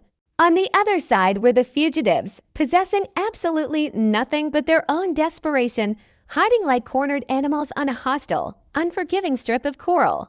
The sheer isolation of Palmyra Atoll meant that the normal rules of human conduct, the invisible societal tethers that prevent people from acting on their darkest impulses, were completely severed. There were no police to call, no neighbors to hear a scream, and absolutely no witnesses to intervene. To the desperate fugitives hiding in the dense foliage, the arrival of the wealthy Grahams did not represent a welcome opportunity for human connection or a chance for rescue. Instead, it represented an incredibly rare, highly lucrative, and ultimately fatal opportunity for survival and violent acquisition. The investigators realized that the Grahams were not victims of the ocean's natural wrath. They were victims of a highly calculated, predatory human trap. Despite this chilling realization regarding the presence of the fugitives, the investigation remained agonizingly crippled by a complete and total lack of physical evidence. Knowing that a dangerous dynamic existed on the island was not the same as proving that a murder had actually taken place. The suspects could simply claim that the Grahams had sailed away, leaving the island behind and without a body, a weapon, or a blood-stained crime scene. The authorities were powerless to advance the case. The vast Pacific Ocean had seemingly provided the fugitives with the perfect cover for the perfect crime. The months slowly and agonizingly stretched into years. The disappearance of Mac and Eleanor Graham transitioned from an active, urgent search into a deeply frustrating, dormant cold case. The families of the victims were left to endure an endless, torturous purgatory of uncertainty, unable to mourn properly, trapped forever in the horrific liminal space between hope and despair. The fugitives had seemingly achieved the impossible. They had committed the ultimate act of violence and allowed the silent, indifferent majesty of the ocean to completely wash away the horrific truth of their actions. But the ocean is a restless, chaotic, and deeply unpredictable entity. While it is incredibly adept at hiding the terrible sins of humanity, it also possesses a profound and terrifying ability to eventually regurgitate the very things it has swallowed. It took many long, agonizing years for the relentless, mechanical action of the tides, the deep underwater currents, and the violent surface storms to finally undo the meticulous, cold-blooded work of the killers. The pivotal, earth-shattering turning point in the investigation did not come from a brilliant deduction in a police interrogation room or a newly discovered document. It came directly from the dark, churning depths of the water itself. An object, highly unnatural and distinctly out of place amidst the organic debris of the coastline, violently washed ashore on the pristine, white sands of the atoll. It was a heavy, industrial metal chest, severely corroded by years of constant exposure to the harsh saltwater, heavily battered by the relentless force of the ocean, and deeply scarred by the violent journey from the ocean floor to the sun-baked beach. The discovery of this metal chest fundamentally violently altered the entire trajectory of the investigation. When the heavy, rusted lid of the container was finally pried open by authorities, the agonizing mystery of the Grahams' disappearance was immediately replaced by a reality of unimaginable, stomach-churning horror. The chest did not contain salvaged treasure, maritime equipment, or lost provisions. It served as a makeshift, aquatic coffin. Inside, investigators found the grim, undeniable, and horrifyingly brutalized remains of Eleanor Graham. The condition of her body provided a chilling, forensic roadmap of the sheer savagery that had occurred on the island many years prior. This was not a death caused by a brief altercation or a sudden, accidental tragedy. The forensic evidence locked within that corroded metal box spoke of a deeply calculated, immensely cruel, and highly methodical process of absolute destruction. The investigators were confronted with a horrific tableau that defied basic human comprehension. Eleanor Graham's remains bore the unmistakable, deeply charred evidence of having been violently burned. Furthermore, her body had not been simply placed into the chest. It had been brutally and purposefully dismembered. The cold, forensic analysis of this discovery painted a terrifying picture of the killer's mindset in the aftermath of the murder. Burning a human body on an isolated island is a deeply risky endeavor.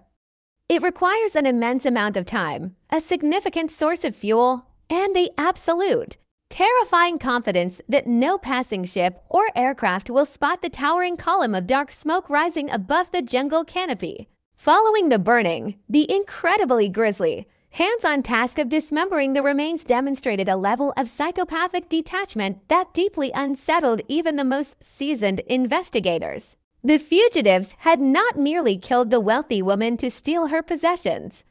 They had systematically, methodically reduced her humanity to fragments in a desperate, highly calculated effort to completely erase her existence from the face of the earth. They had chopped her apart and sealed her inside a heavy metal tomb, fully intending for the immense weight of the container to drag the horrific evidence of their crime down into the pitch black, unfathomable depths of the Pacific, where it would remain hidden for all of eternity. This gruesome discovery within the metal chest was the absolute, undeniable linchpin that the investigation had desperately needed for years. The rusted box served as the ultimate, irrefutable witness, silently testifying to the extreme malice and the calculated cover-up orchestrated by the fugitives. It instantly transformed a baffling, years-long maritime mystery into a highly concrete, exceptionally brutal, and meticulously documented homicide case. The authorities no longer had to rely entirely on circumstantial theories about the dangerous dynamic between the wealthy couple and the desperate outlaws hiding in the jungle. They now possessed the absolute physical proof of the crime, permanently preserved in a horrific state by the very ocean the killers had trusted to hide it.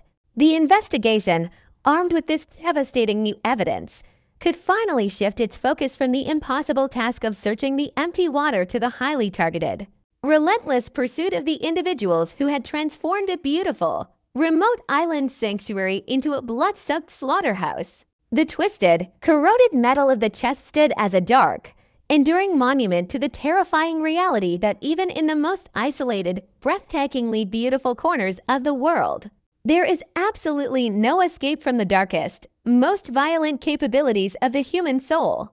The transition from the wild, lawless shores of a remote Pacific atoll to the sterile, wood-paneled environment of a federal courtroom is a jarring shift that highlights the fundamental human desire to impose order upon chaos. When the corroded metal chest finally yielded its horrific contents, the machinery of the American legal system began to grind into motion, attempting to quantify an act of savagery that defied basic moral comprehension.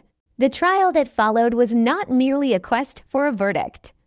It was a desperate attempt to reconstruct a nightmare that had occurred thousands of miles away, in a place where no witnesses existed and where the very environment seemed to conspire to hide the truth. The legal proceedings shifted the focus from the vast, indifferent ocean to the specific, calculated actions of two individuals who had been found in possession of the victim's stolen life. The courtroom became a theater of high-stakes psychological warfare, where the narrative of Paradise Lost was meticulously dissected by lawyers, forensic experts, and grieving families. It was here that the abstract horror of the Pacific isolation met the cold, unforgiving reality of the law, and where the silence of Palmyra Atoll was finally broken by the testimony of the dead. At the center of this legal firestorm were the two suspects, Buck Walker and Stephanie Stearns. Their presence in the courtroom presented a striking study in contrasts that would fundamentally shape the entire trial. Buck Walker was a man whose life had been defined by a long and violent criminal history, a seasoned fugitive who understood the mechanics of evasion and the necessity of cold-blooded survival. He projected the image of a hardened predator, someone who viewed the world through a lens of exploitation and opportunistic violence. In contrast, Stephanie Stearns presented a far more complex and confounding figure for the jury. To some, she appeared as a naive, misguided follower who had been tragically swept up in Walker's malevolent wake, a victim of her own poor choices and a manipulative partner. To others, she was a calculated accomplice who had used her perceived innocence as a shield while participating in the brutal acquisition of the Grahams' wealth. The prosecution faced the immense challenge of proving not just that a murder had occurred, but the specific roles each individual played in the calculated destruction of Mac and Eleanor Graham. The prosecution's case was anchored by a singular, devastating piece of physical evidence, the metal chest. This rusted, seawater-damaged box was more than just a container. It was the ultimate, irrefutable witness to the crime. Forensic pathologists took the stand to describe the harrowing details found within that improvised coffin.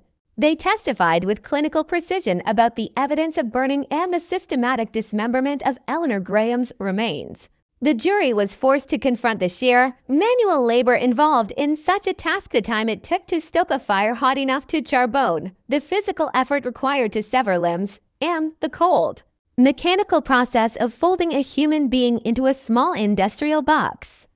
This testimony served to demolish any defense theory of a sudden, heat-of-the-moment altercation.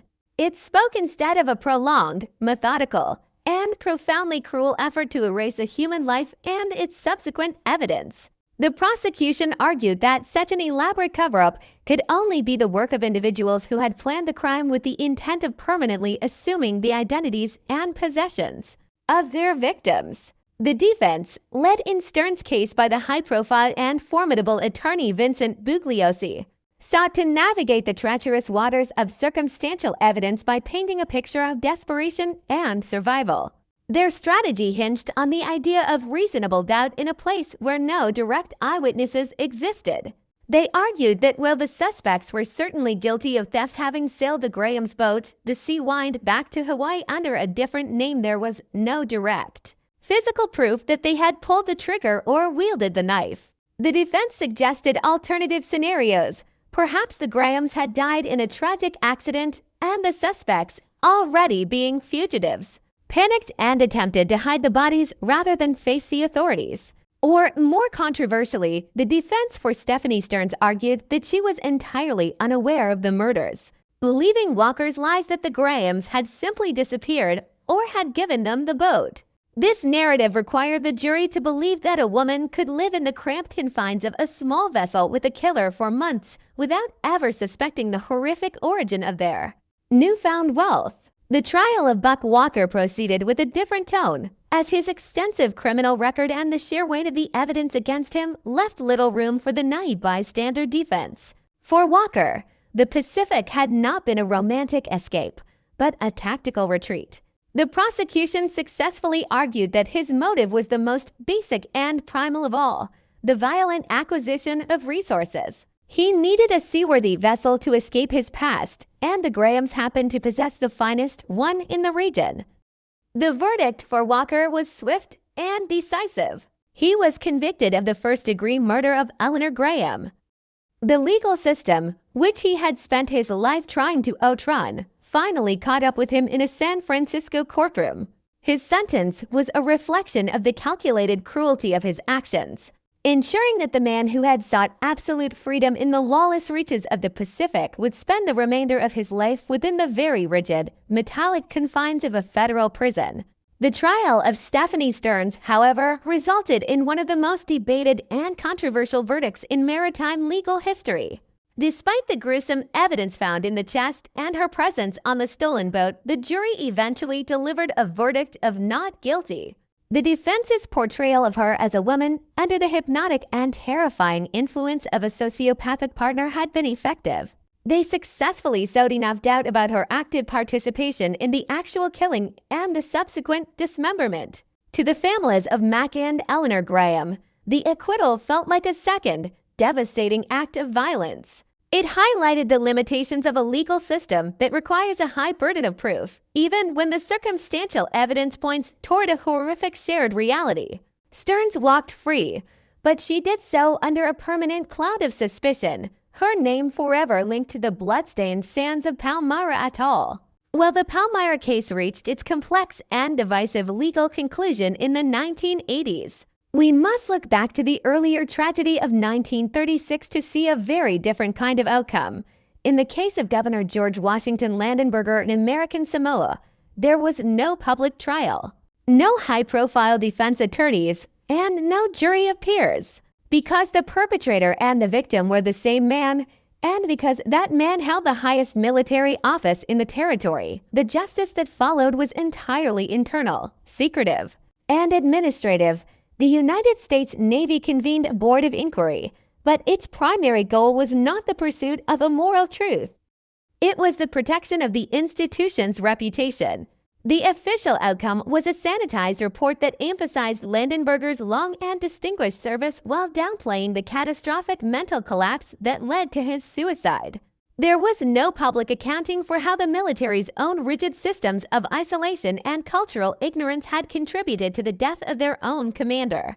The outcome for the people of American Samoa was equally hollow. The grievances of the Matai regarding the desecration of their sacred lands and the cultural friction that had pushed Landenberger over the edge were largely ignored in the wake of the tragedy. The naval government simply appointed a new governor and continued its administrative oversight, treating the incident as an isolated, personal health crisis rather than a systemic failure of colonial governance. In the eyes of the local population, however, the result was a chilling confirmation of their spiritual beliefs. The trial had been conducted by the Aitu, the spirits of the island, and the verdict had been delivered in the form of the governor's own hand. For them, the outcome was not found in a court transcript, but in the enduring silence of the governor's mansion and the heavy, lingering sense that the island itself had rejected the foreign authority. Comparing these two outcomes reveals a profound truth about the nature of justice in the Pacific. In the Palmyra case, the law attempted to reach into the heart of darkness and pull out a definitive answer, resulting in one conviction and one controversial acquittal. It was a messy, public, and agonizing process that left many questions unanswered and many wounds unhealed. In the Landenberger case, the institution chose to bury the truth in favor of stability, leaving a legacy of unanswered questions and a community that felt its spiritual reality had been validated by a violent tragedy. Both cases demonstrate that when the extreme isolation of the ocean is combined with the volatility of the human spirit, the resulting results are rarely clean or satisfying. The legal and administrative records of these events serve as a sobering reminder of the high cost of paradise. Whether it is a federal prison cell for a cold-blooded killer or a classified naval file documenting a governor's suicide, The outcomes of these specific tragedies speak to the fragility of human civilization when it is pushed to its geographical and psychological limits. The law can provide a structure for punishment or a framework for a cover-up, but it cannot truly repair the psychic damage caused by absolute isolation. The true outcome of these stories is found not in the final gavel of a judge, but in the way they continue to haunt our collective understanding of what happens when we leave the safety of the world we know and venture too far into the blue void. The Pacific keeps its own tally of justice, and as these cases show, that tally is often written in blood and settled in a silence that no courtroom can ever truly break. The echoing gunshot that shattered the humid silence of the governor's mansion in January 1936 did more than just end the life of a decorated naval officer. It left a permanent, invisible scar on the collective memory of American Samoa. In the immediate wake of George Washington Landenberger's death, the machinery of the United States Navy operated with a cold, mechanical efficiency to ensure that the narrative remained under their absolute control. There were no public memorials that spoke of his internal torment, and no honest discussions regarding the psychological hazards of commanding a remote colonial outpost. Instead, the official record was carefully scrubbed of any mention of paranoia, delusions, or the deep cultural friction that had precipitated his collapse. The Navy preferred a story of a tragic health crisis, a sudden and inexplicable event that did not reflect poorly on the institution or the stability of American rule in the Pacific. This sanitization of history was not merely a matter of administrative convenience. It was a strategic necessity to maintain the illusion of the indomitable Western leader.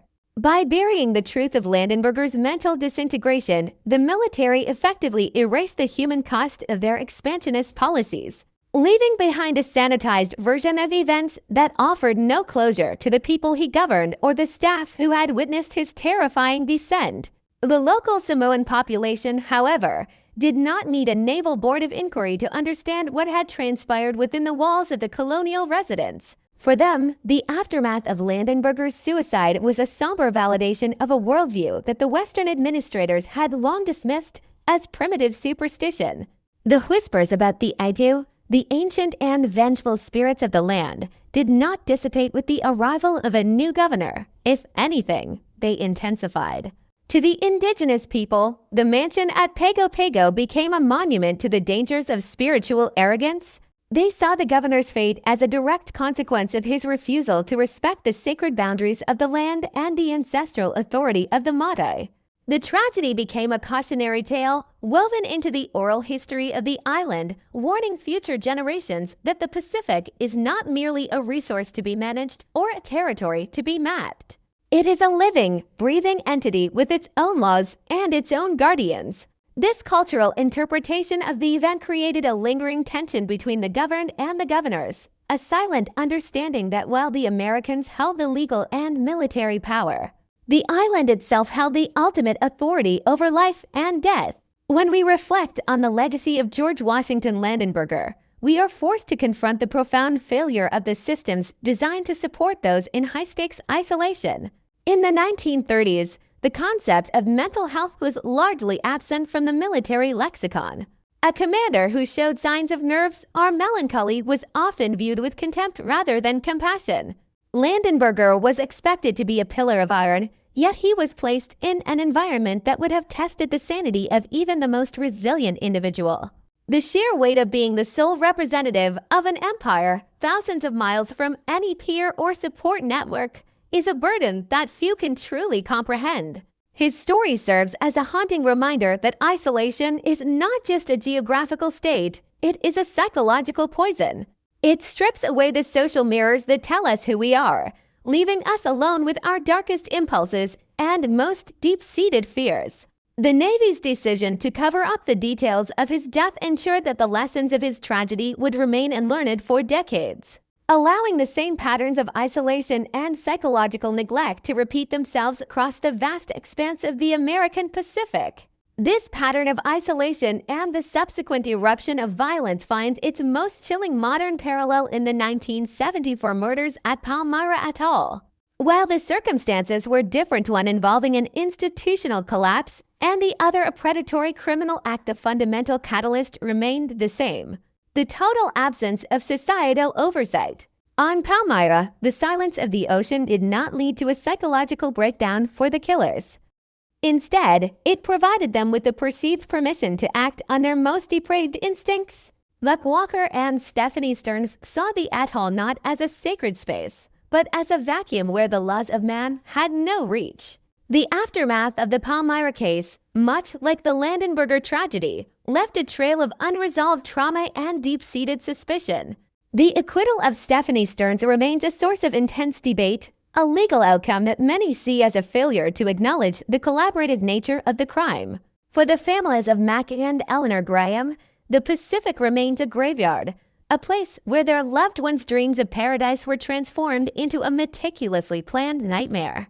The two cases, separated by nearly 40 years, stand as bookends to a dark history of the Pacific as a place where human darkness is amplified by the sheer scale of the surroundings. The physical remains of these tragedies, the empty governor's mansion in Pago Pago and the corroded metal chest found on the shores of Palmyra, serve as enduring symbols of the Paradise Trap. We are drawn to these remote corners of the world by a romanticized vision of escape, a desire to leave behind the complexities and conflicts of modern civilization. We imagine that by removing ourselves from society, we can find a purer version of ourselves. But as the stories of Landenberger and the Grahams demonstrate, we do not leave our demons behind when we set sail for the horizon. We bring them with us, and in the silence of the island, those demons grow louder. The Pacific Ocean, in its immense and terrifying beauty, acts as a magnifying glass for the human soul. It reveals the cracks in our character, the fragility of our reason, and the capacity for cruelty that exists when we believe no one is watching.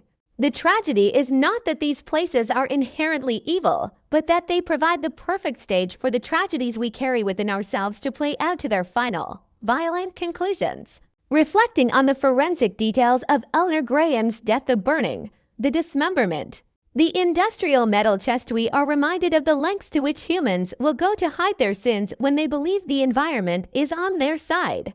The killers on Palmyra trusted the ocean to be their accomplice, believing that the depths would hold their secret forever.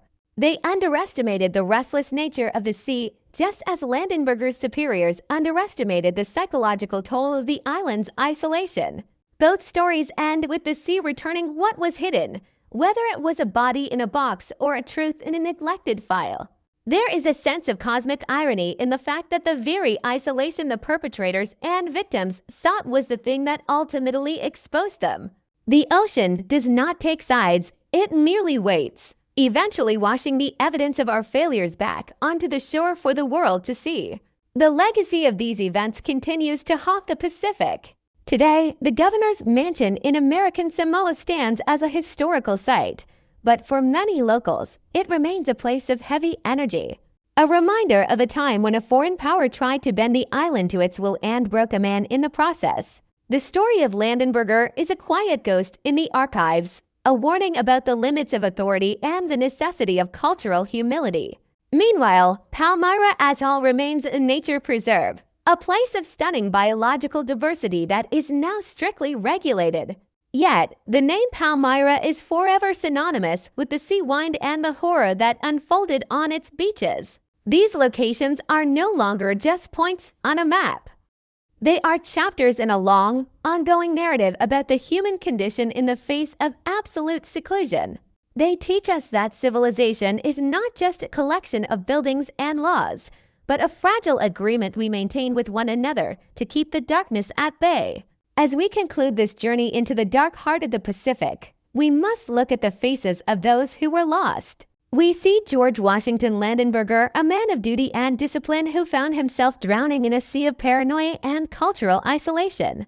We see Mac and Eleanor Graham, adventurous spirits who only wanted to find a piece of the world they could call their own, only to be met with the ultimate betrayal. Their stories are distinct, yet they are bound together by the same relentless blue horizon and the same crushing silence. They remind us that the most dangerous territory we can ever explore is not a remote island or a vast ocean, but the internal landscape of the human mind when it is stripped of its anchors. The Pacific remains as vast and indifferent as ever, its waves continuing to wash over the coral reefs of Samoa and the white sands of Palmyra, unbothered by the blood that has been spilled or the secrets that have been buried. Ultimately, the aftermath of these tragedies is a call for a deeper understanding of the relationship between humans and the environments they inhabit. We cannot simply impose our will on a place without expecting it to push back. We cannot seek absolute isolation without acknowledging the psychological risks that come with it. The tragedies of 1936 and 1974 are not just historical curiosities or fodder for true crime enthusiasts. They are profound meditations on the fragility of our sanity and the enduring power of the natural world. They tell us that while we may sail to the ends of the earth to find paradise, we can never truly escape ourselves. The silence of the Pacific is not a void, it is a mirror. And what we see reflected in that mirror, whether it is the vengeful spirits of the eye or the cold, calculated eyes of a predator, depends entirely on what we choose to bring with us into the dark. In the end, the story of George Washington Landenberger is a story of a man who was defeated by the very thing he was sent to conquer. The Navy moved on, the island endured, and the man became a footnote. But in the quiet hours of the night in Pago Pago, when the humidity is at its peak and the mountains seem to lean in closer to the harbor, there is still a sense that the story is not quite over.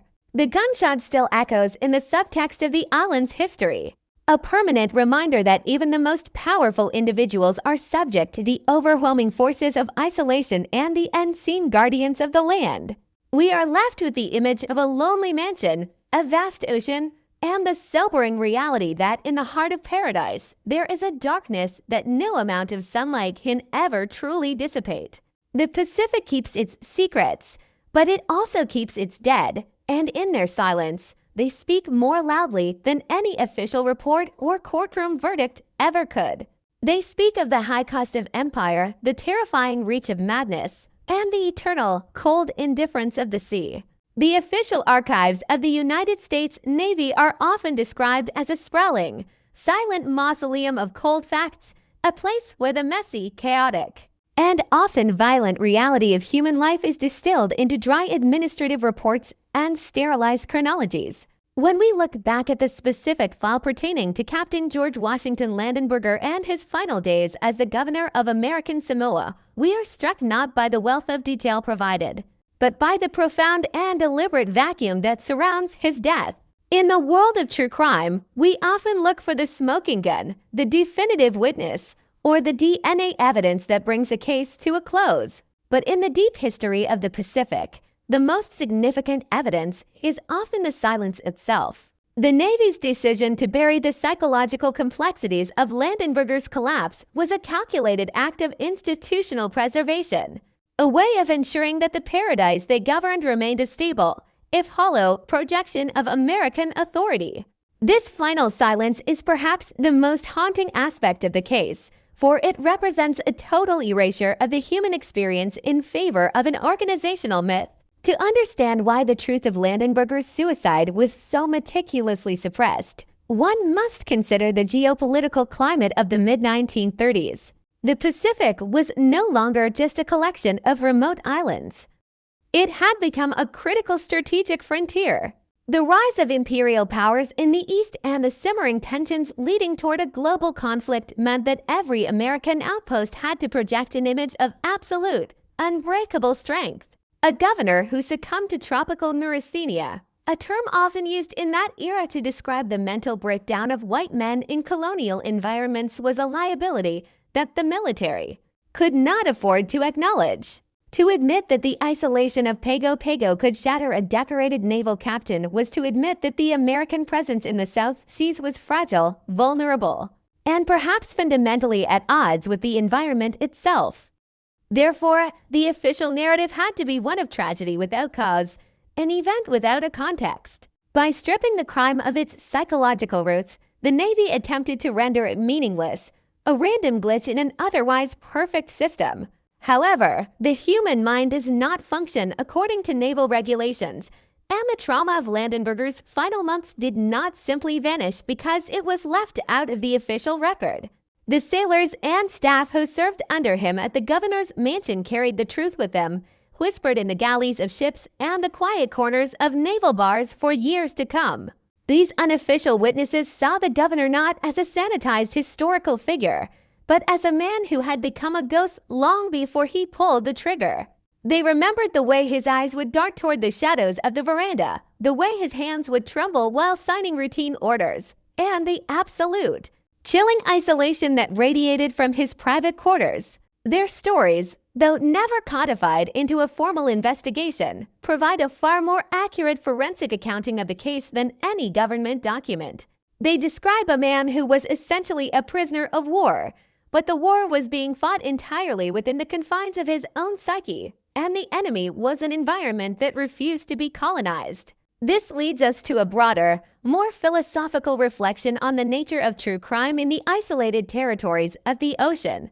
In a traditional setting, a crime is an aberration, a disruption of the social order. But on an island like Tutuila or an atoll like Palmyra, the environment itself is the order.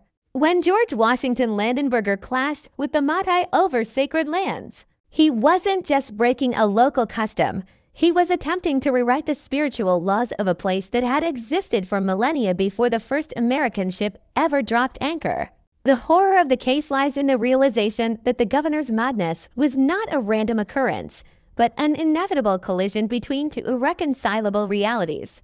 The Navy provided the structure, but the island provided the consequence. In this sense, the island of American Samoa acted as both the judge and the executioner, delivering a verdict that the United States government was fundamentally unequipped to understand or accept. The legacy of this case also forces us to examine the concept of the ocean of secrets.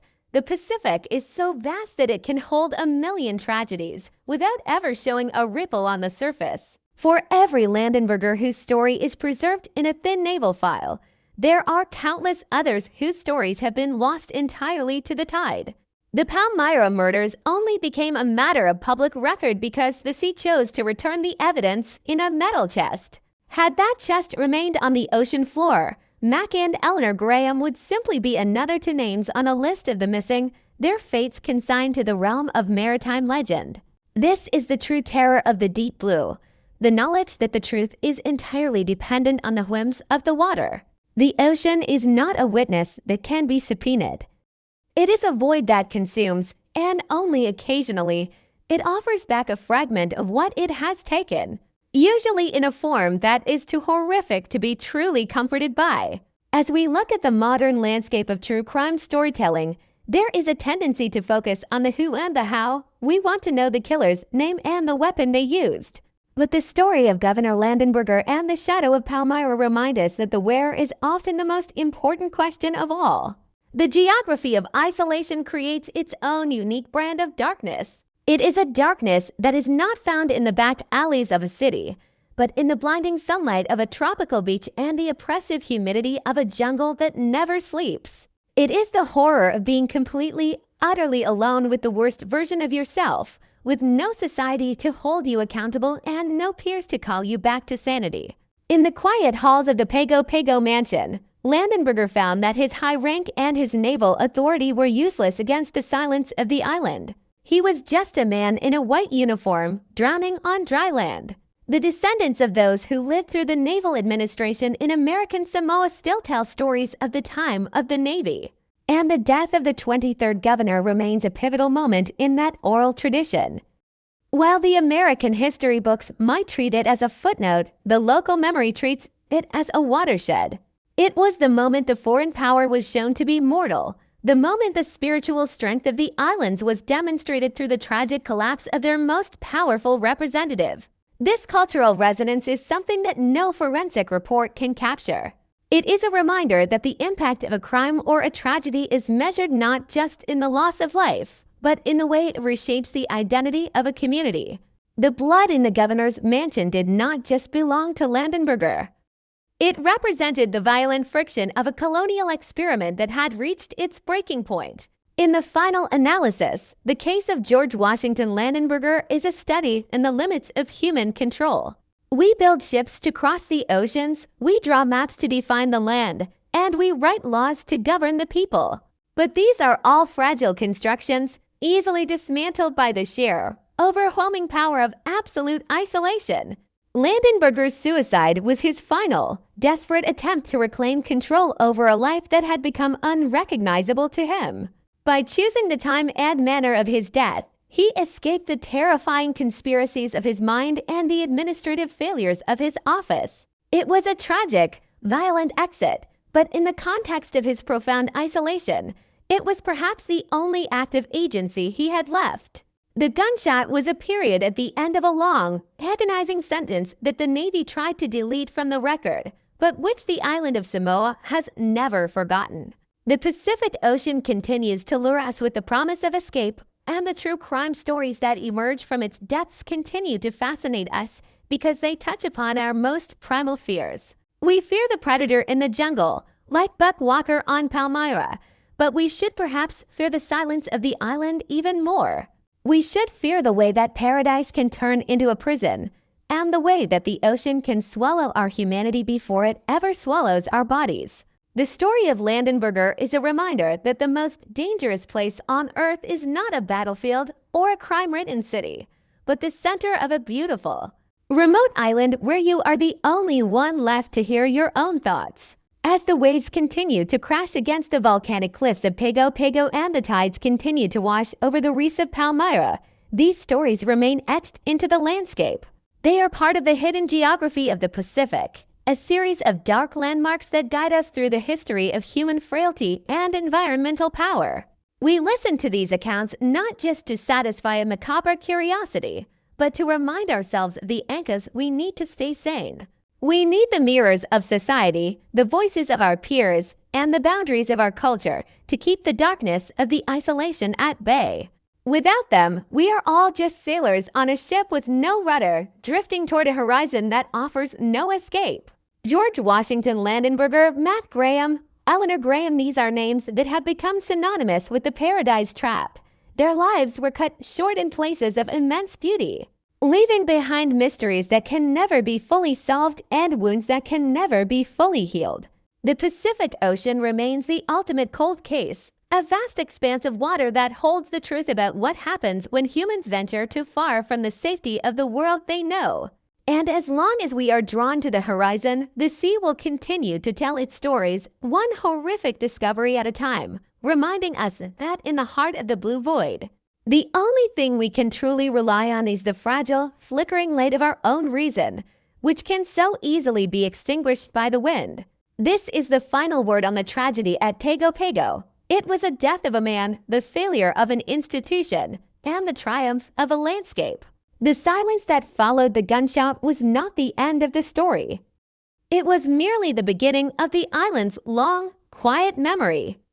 The Navy may have closed the file, but the Pacific never forgets. And as we look out over the water, we are left to wonder how many other secrets are still waiting for the tide to turn, how many other metal chests are resting on the seabed, and how many other governors are currently losing their minds in the beautiful, terrifying isolation of the South Seas. The story is never truly over. It is just waiting for the next ship to arrive in paradise. The true weight of a tragedy is often not measured by the initial violence of the act, but by the long, suffocating silence that follows in its wake. In the case of Governor George Washington Landenberger, the silence was not merely a natural consequence of his death. It was a deliberate, manufactured state of being imposed by an institution that found the truth of his demise fundamentally incompatible with its mission.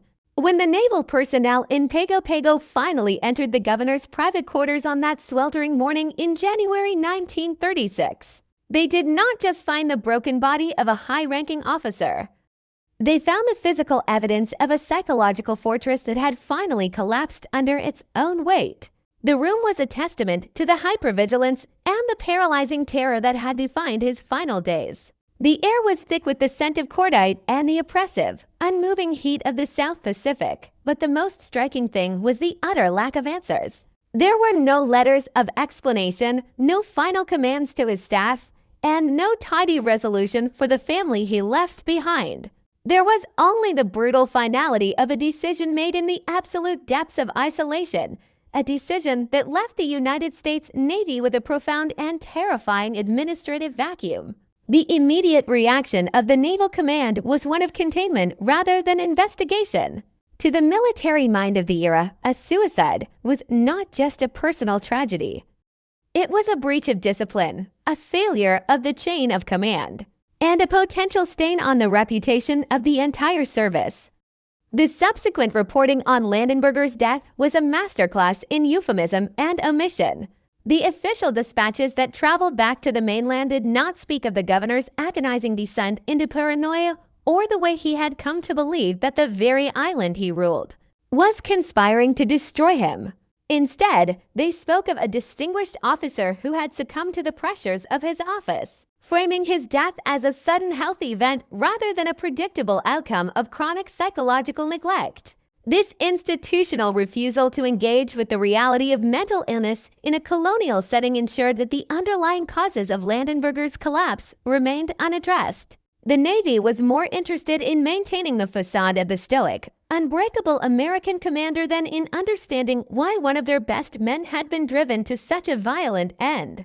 By choosing to sanitize the record, they essentially abandoned Landenberger a second time, leaving his true story to be buried in the archives of forgotten history. For the people of American Samoa, the silence of the Navy was a loud and clear message.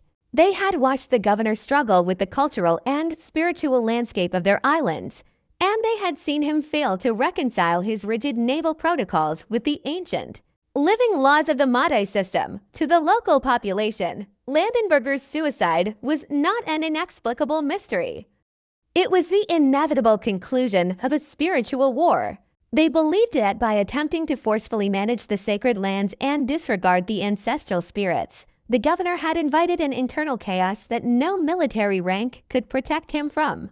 The aftermath of his death did not bring a change in policy or a newfound respect for Samoan tradition from the naval government. Instead, it brought a new governor, a new set of directives, and a continuation of the same administrative distance that had proven so fatal to Landenberger. The indigenous people were left to mourn a man they had never truly known, while simultaneously feeling a deep, somber sense of vindication. Their island had defended itself in the only way it could, by reflecting the governor's own internal darkness back at him until he could no longer stand to see it. This theme of the island as a mirror, and the isolation as a catalyst for human depravity, reaches its ultimate expression when we look back at the horrifying discovery made decades later on Palmyra Atoll. The metal chest that washed ashore in the early 1980s was more than just a piece of forensic evidence. It was a physical manifestation of the Pacific's refusal to let a crime be forgotten. The killers, Buck Walker and Stephanie Stearns, had relied on the absolute silence of the atoll to provide them with a permanent cover. They believed that because there were no witnesses, there was no crime. They operated under the delusion that by removing themselves from the reach of human law, they had also removed themselves from the reach of moral consequence. But the discovery of Eleanor Graham's remains proved that the environment is never truly neutral. The ocean, with its relentless tides and corrosive salt, acted as a slow-motion investigator, eventually dragging the secret of the Grahams' murder out of the darkness and into the light.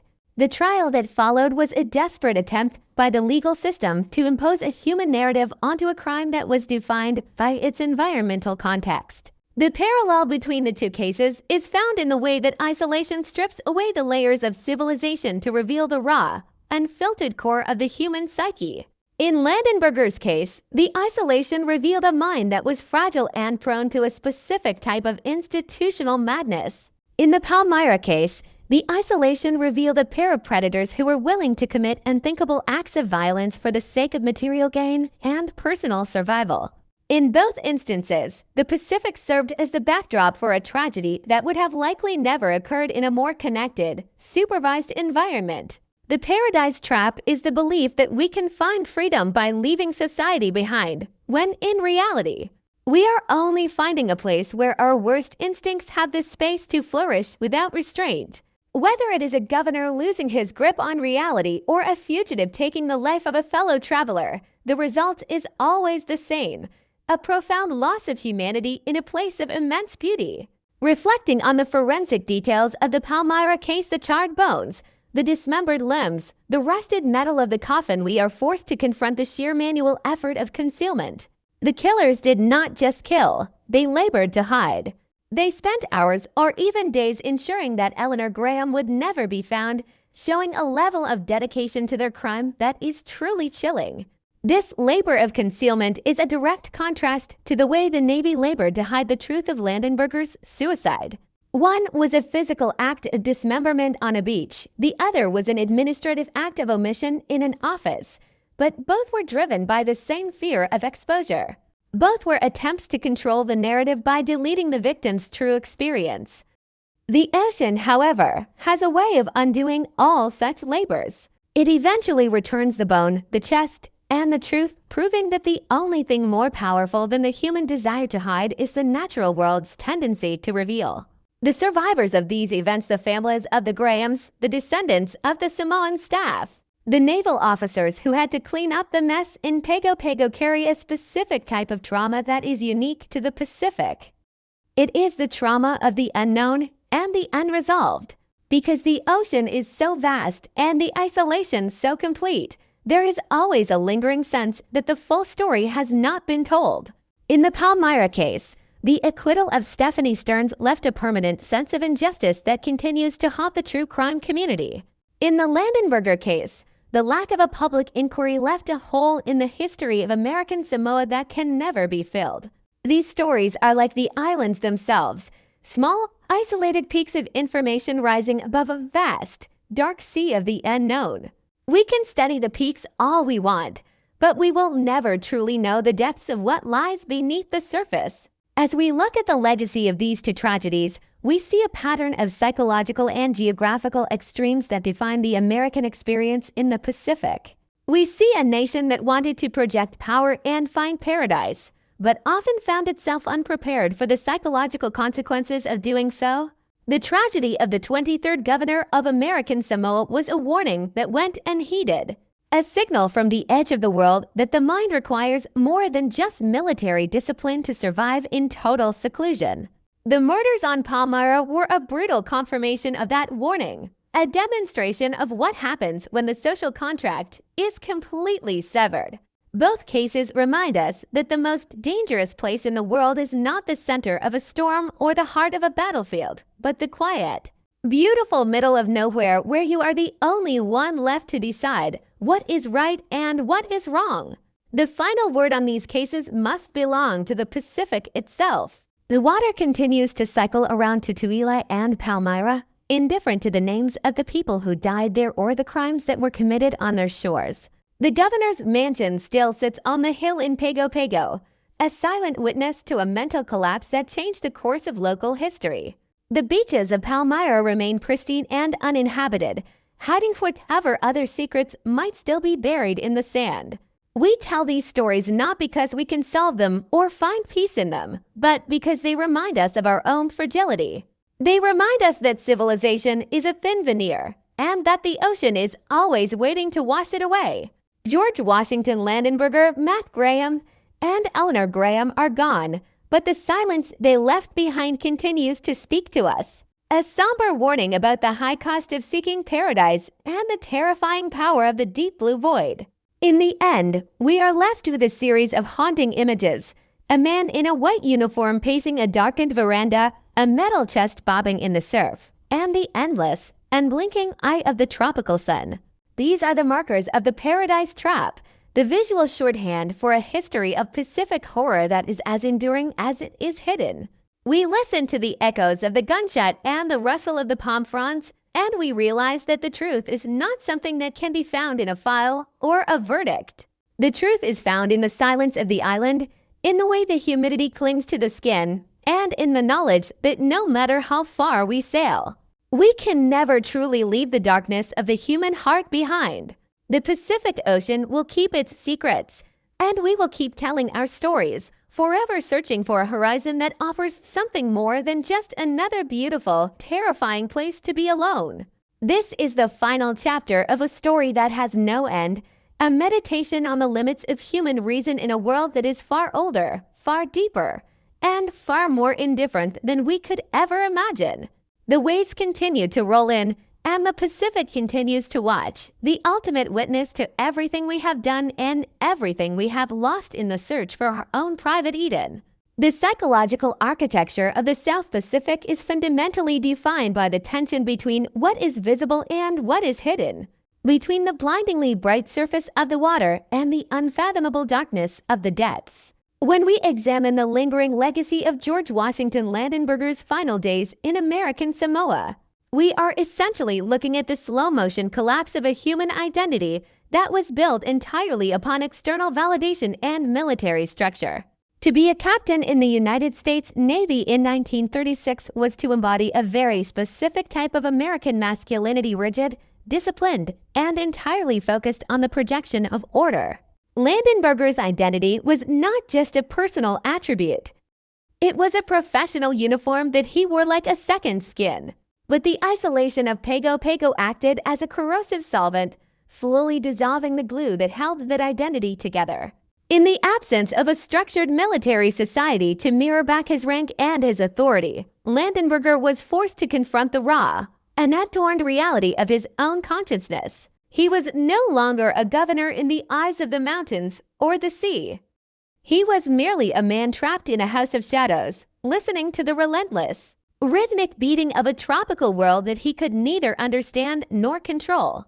This internal erosion is the true crime of the Pacific isolation, the systematic dismantling of the self in a place that offers no reflection of the world you left behind. The governor's mansion in Pago Pago was designed to be a physical manifestation of Western civilization, a structured colonial outpost perched on a hill, overlooking the natural chaos of the harbor. Yet, for Landenberger, this architecture of authority became the primary site of his psychological incarceration.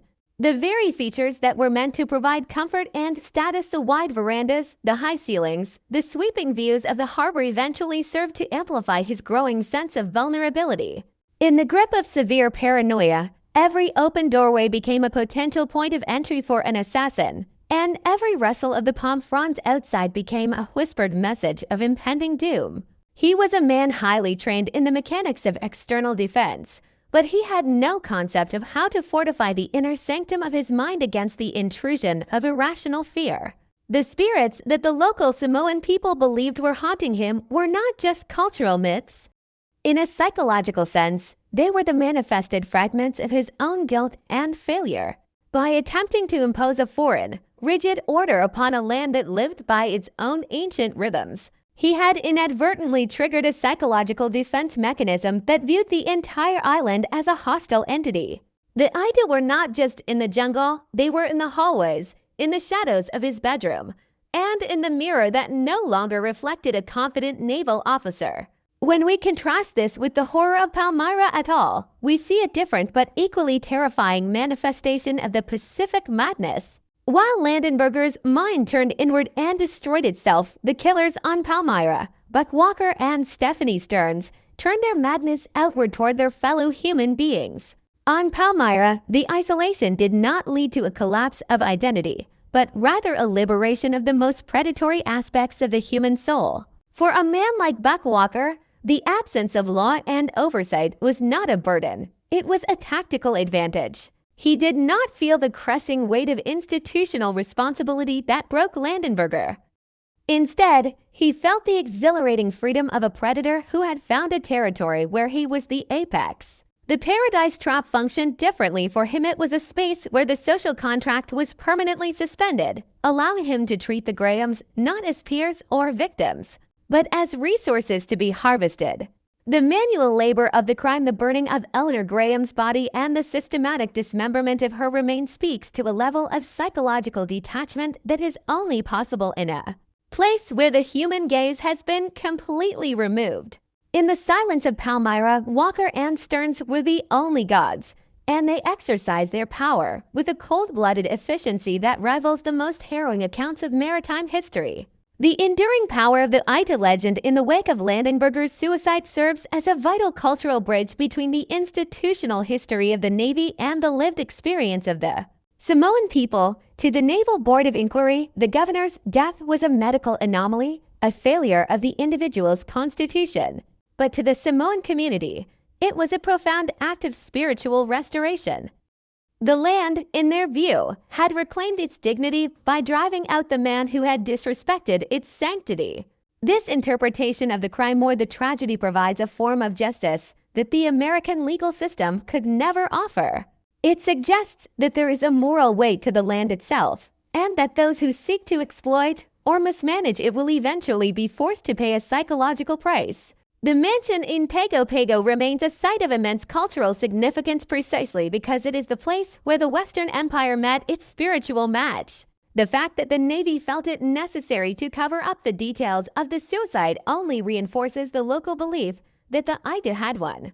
The official silence was a form of surrender, an admission that the military could not explain or defend against the forces that had claimed their governor's sanity. The forensic discovery of the metal chest on the shores of Palmyra acts as a powerful rebuttal to the idea that the Pacific can truly hide a secret. The ocean is often described as a vast, empty space, but it is actually a highly active, mechanical environment that eventually processes everything that is thrown into it. The killers believed they were sealing their secret in a tomb that would rest forever in the abyss, but they failed to account for the relentless, churning energy of the South Pacific. The fact that the chest was found many years later, in a state of severe corrosion but still holding its horrific cargo, is a testament to the inescapable nature of truth.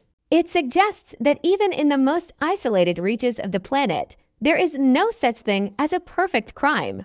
The environment that provided the cover for the murder was also the entity that eventually exposed it. This is the ultimate irony of the Palmyra case.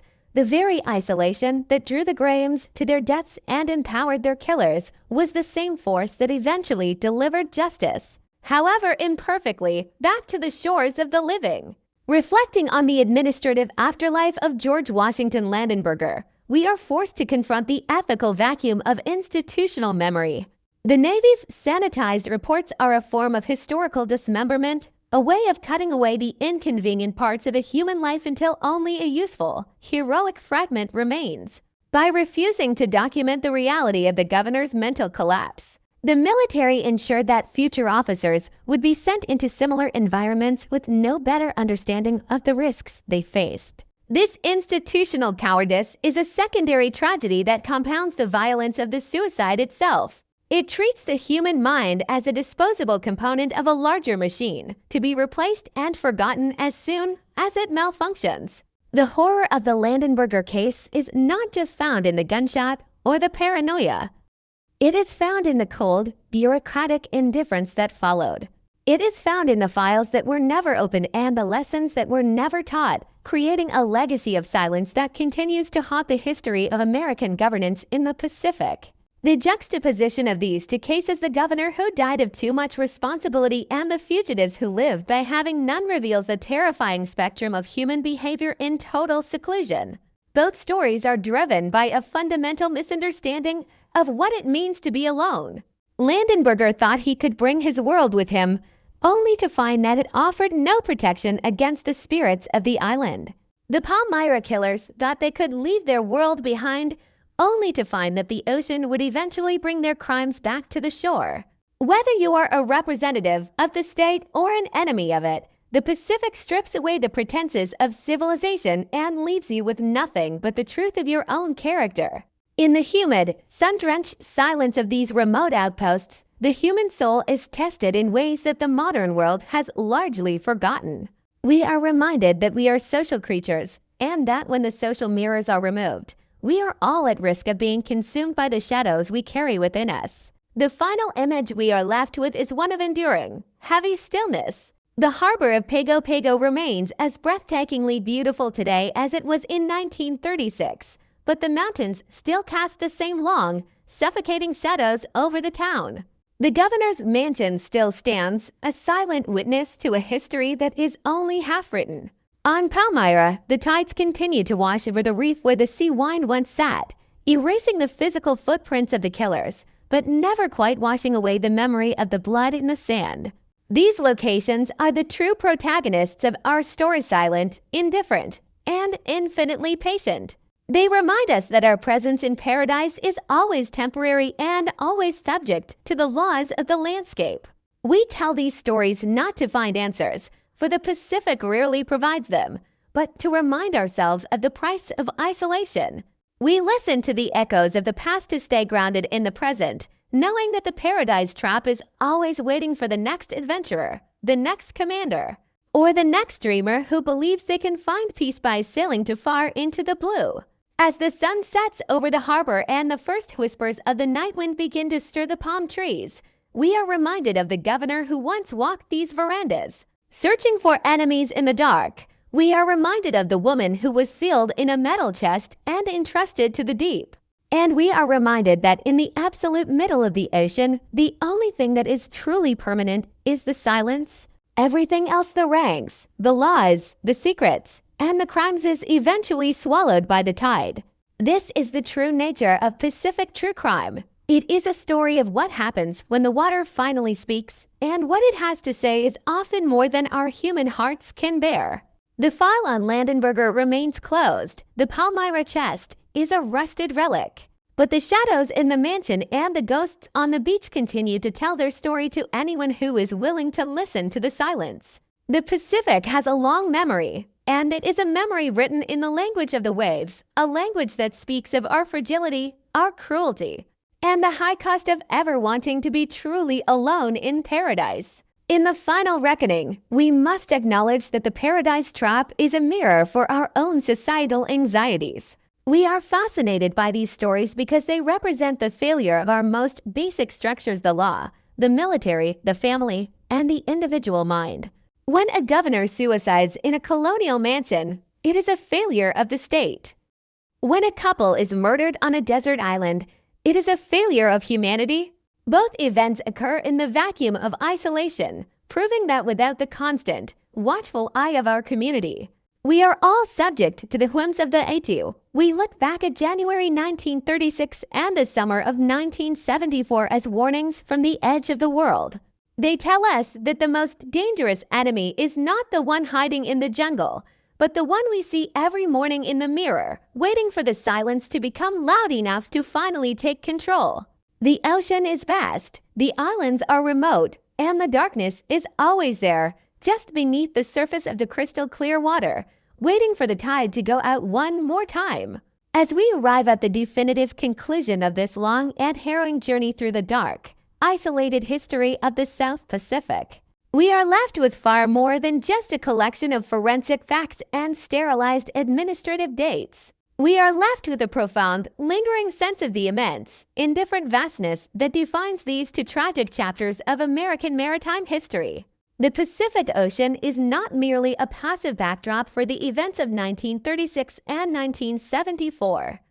It is the primary, silent architect of the horror itself. It was the ocean that provided the absolute, suffocating isolation that shattered the mind of Governor George Washington Landenberger in American Samoa. And it was the ocean that provided the lawless, empty vacuum where Buck Walker and Stephanie Stearns could commit an unthinkable act of predatory violence on Palmyra Atoll. Throughout this investigation, we have seen how the promise of a private Eden sanctuary far removed from the constraints of civilization can so easily and so violently mutate into a psychological and physical trap. The waves that once broke against the pristine hull of the Sea Wind are the same waves that have crashed against the volcanic cliffs of Pago Pago for millennia. And they are the same waves that continue to roll in today, entirely unbothered by the human blood that has been spilled or the secrets that have been buried in the sand. To reflect on the final legacy of Governor Landenberger is to acknowledge the ultimate, tragic irony of power. Here was a man who held the highest military and administrative rank in the territory, a man who represented the supreme authority of the United States government, yet he was fundamentally powerless against the internal uprising of his own mind. His death was not a failure of naval protocol, but a failure of the human spirit to survive in a state of absolute, disconnected command. The Navy's decision to bury the truth of his paranoid collapse and subsequent suicide was a final act of institutional cowardice that only served to amplify the local legend of the Aitu. By choosing silence over transparency, the military inadvertently validated the spiritual worldview of the Samoan people, who saw the governor's demise not as a medical tragedy, but as a calculated act of spiritual retribution by the island itself. The mansion in Pago Pago remains a silent monument to this cultural collision, a place where the rigid structures of Western military order were permanently dismantled by the ancient, unseen forces of the landscape. Landenberger became a ghost in the machinery of history, his true experience sacrificed to maintain the facade of colonial stability. In sharp contrast, the tragedy of Palmyra Atoll provides a much more visceral, human-driven manifestation of the darkness that flourishes in seclusion. While Landenberger was destroyed by his own sense of duty and failure, Mac and Eleanor Graham were destroyed by the cold, opportunistic malice of individuals who viewed the isolation of the Pacific as a license to kill. The discovery of the metal chest on the shores of Palmyra was a rare moment where the ocean allowed the truth to be told. A gruesome testament to the lengths that some will go to when they believe they are beyond the reach of the law. The legal outcomes of that case, with its controversial acquittal and its years of unresolved grief, highlight the immense difficulty of finding true justice in a world where the primary witnesses are the wind and the tide. The sea wind, once a symbol of the Grahams' romantic dream of freedom, became a floating crime scene. A haunting reminder that the search for paradise often leads us directly into the path of those who are running from their own dark histories. The comparison between these two eras of Pacific true crime reveals a disturbing truth about the thin veneer of our civilization. We operate under the comforting assumption that our laws, our identities, and our moral codes are fixed and permanent. But they are actually fragile constructs that require the constant presence and reinforcement of our community. When those constructs are removed, as they were for Landenberger in his lonely mansion and for the Grahams on their remote atoll, the human psyche is left exposed to its most primal and volatile elements. For the governor, this meant a retreat into a state of hypervigilant terror and self-destruction. For the killers on Palmyra, it meant the total abandonment of empathy in favor of brutal, material acquisition. Both cases demonstrate that the paradise trap is not just a geographical destination, but a psychological state where the boundaries between right and wrong begin to dissolve in the salt air and the blinding sunlight. As we consider the modern state of American Samoa and the uninhabited ruins of Palmyra, we must ask ourselves what remains of these stories beyond the digital archives and the true crime podcasts. In Pago Pago, the Matai system continues to flourish, a resilient social structure that outlasted the naval administration and the troubled governors who tried to control it. The memory of the time of the Navy is still carried by the elders, and the story of the governor who lost his mind is told with a mixture of pity and respect for the spirits who reclaimed the land. In the local consciousness, Landenberger's tragedy is a part of the island's living history, a reminder that the land has a memory of its own. On Palmyra, the silence has returned, and the atoll is now a place where nature is allowed to exist without the interference of human greed or romantic delusion. Yet, for those who know the history, the beauty of the coral and the jungle will always be stained by the knowledge of what happened in the summer of 1974. The ocean may have washed away the physical blood, but the psychological residue of the crime is permanent. The institutional memory of these events remains equally conflicted. The United States Navy eventually moved on from the Landenberger incident, transitioning to a more diplomatic form of governance before American Samoa eventually gained more autonomy. But the files that remain speak to a profound inability to grasp the human cost of isolation. The legal system, too, showed its limitations in the Palmyra trial, proving that even with the most horrific physical evidence, the truth can still be obscured by skillful storytelling and the inherent uncertainty of a crime with no witnesses. These failures of our human institutions to provide a satisfying or complete resolution to these tragedies are perhaps the most unsettling part of the narrative. They suggest that there are some crimes and some collapses that are simply too large and too remote for our systems of justice and record keeping to fully contain. We are left to piece together the fragments and try to find a meaning that the participants themselves were denied. This brings us to the core of why we are still captivated by these stories nearly a century after the first gunshot was fired in Pago Pago. True crime is often criticized as a form of macabre voyeurism, but at its best, it is an act of forensic empathy. By meticulously reconstructing the final days of George Washington Landenberger or the horrific fate of Eleanor Graham, we are attempting to give a voice to those who were silenced by the isolation of the Pacific. We are trying to understand the breaking point of the human mind and the dark capacity of the human heart. We tell these stories to remind ourselves of the importance of the anchors we have in our lives, our connections to others, our respect for the cultures we encounter, and our acknowledgement of our own psychological limitations.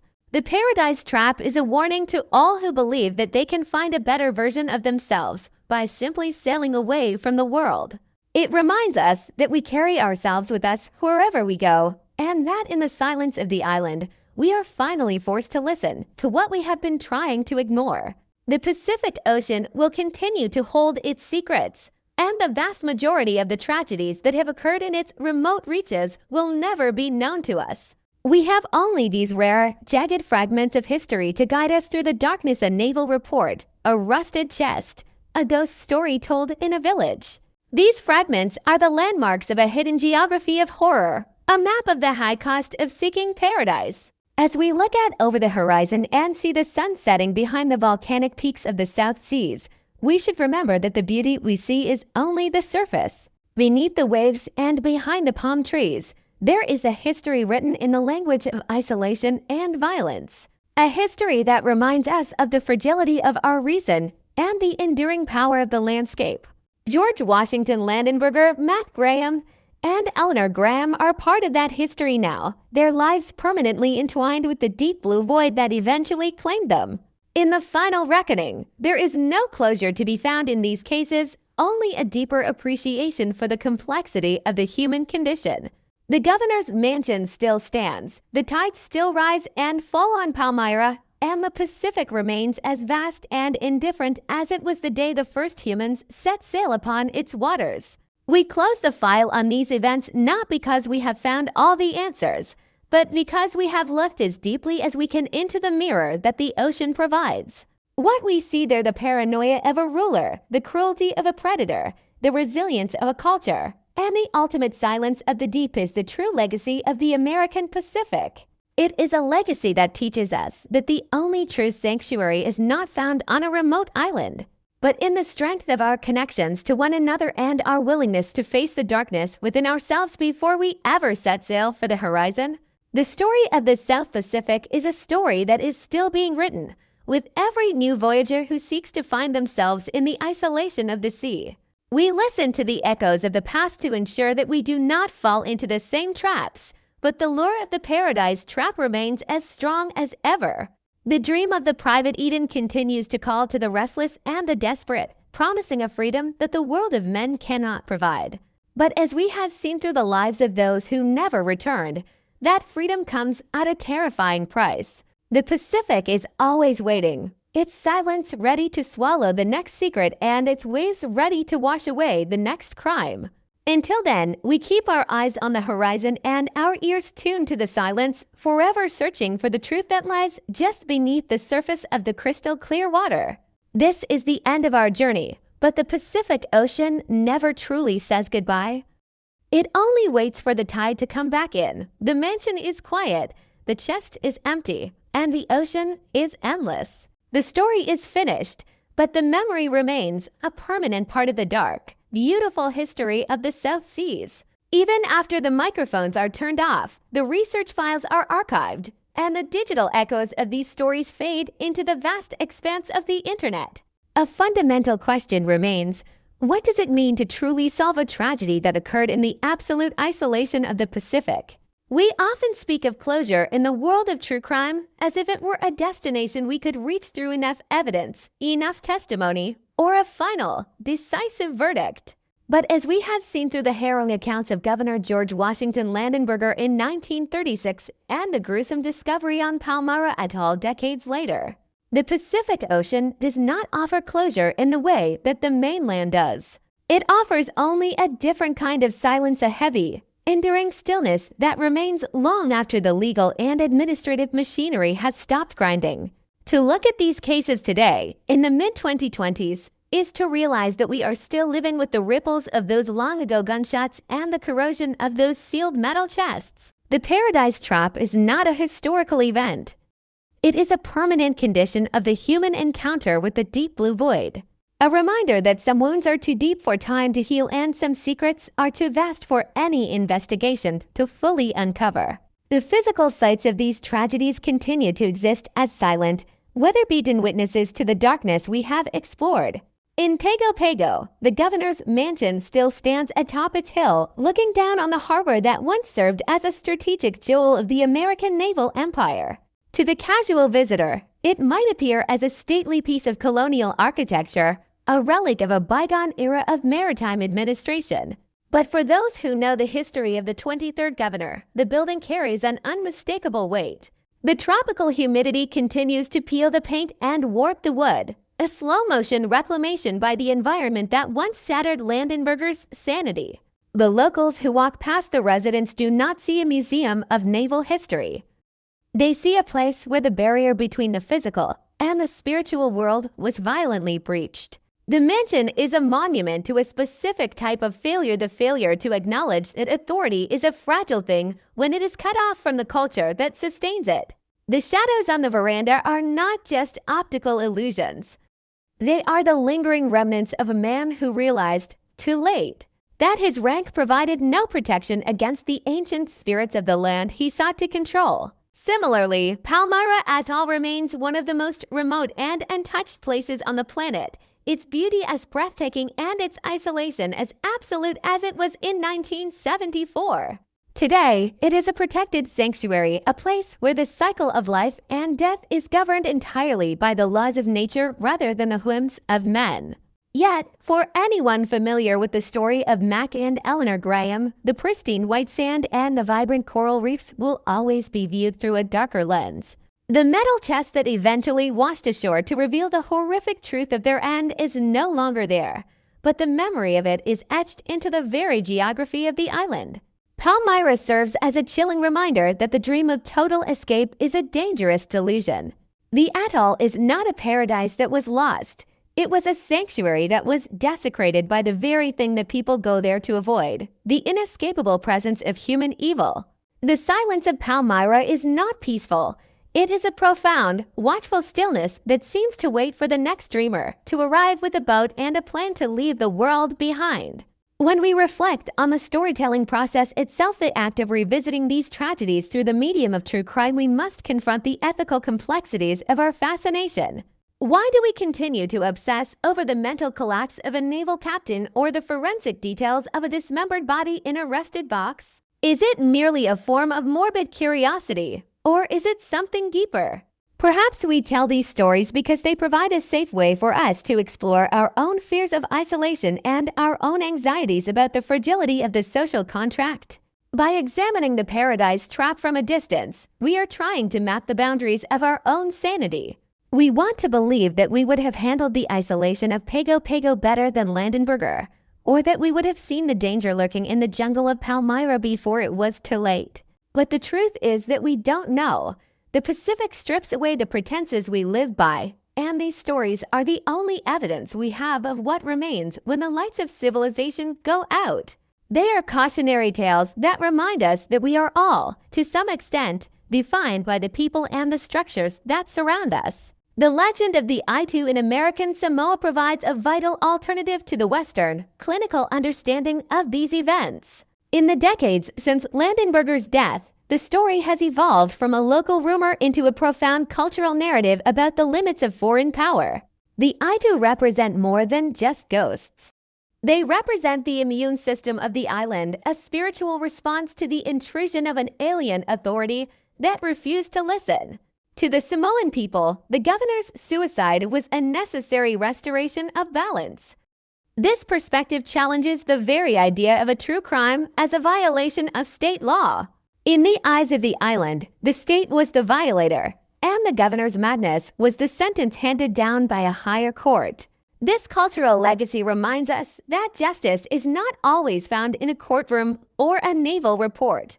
Sometimes, it is found in the way a community remembers a tragedy and the lessons they draw from it.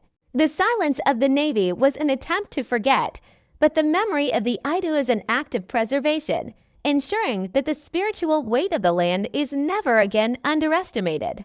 As we look toward the future, the Pacific continues to be a place where the past is never truly buried.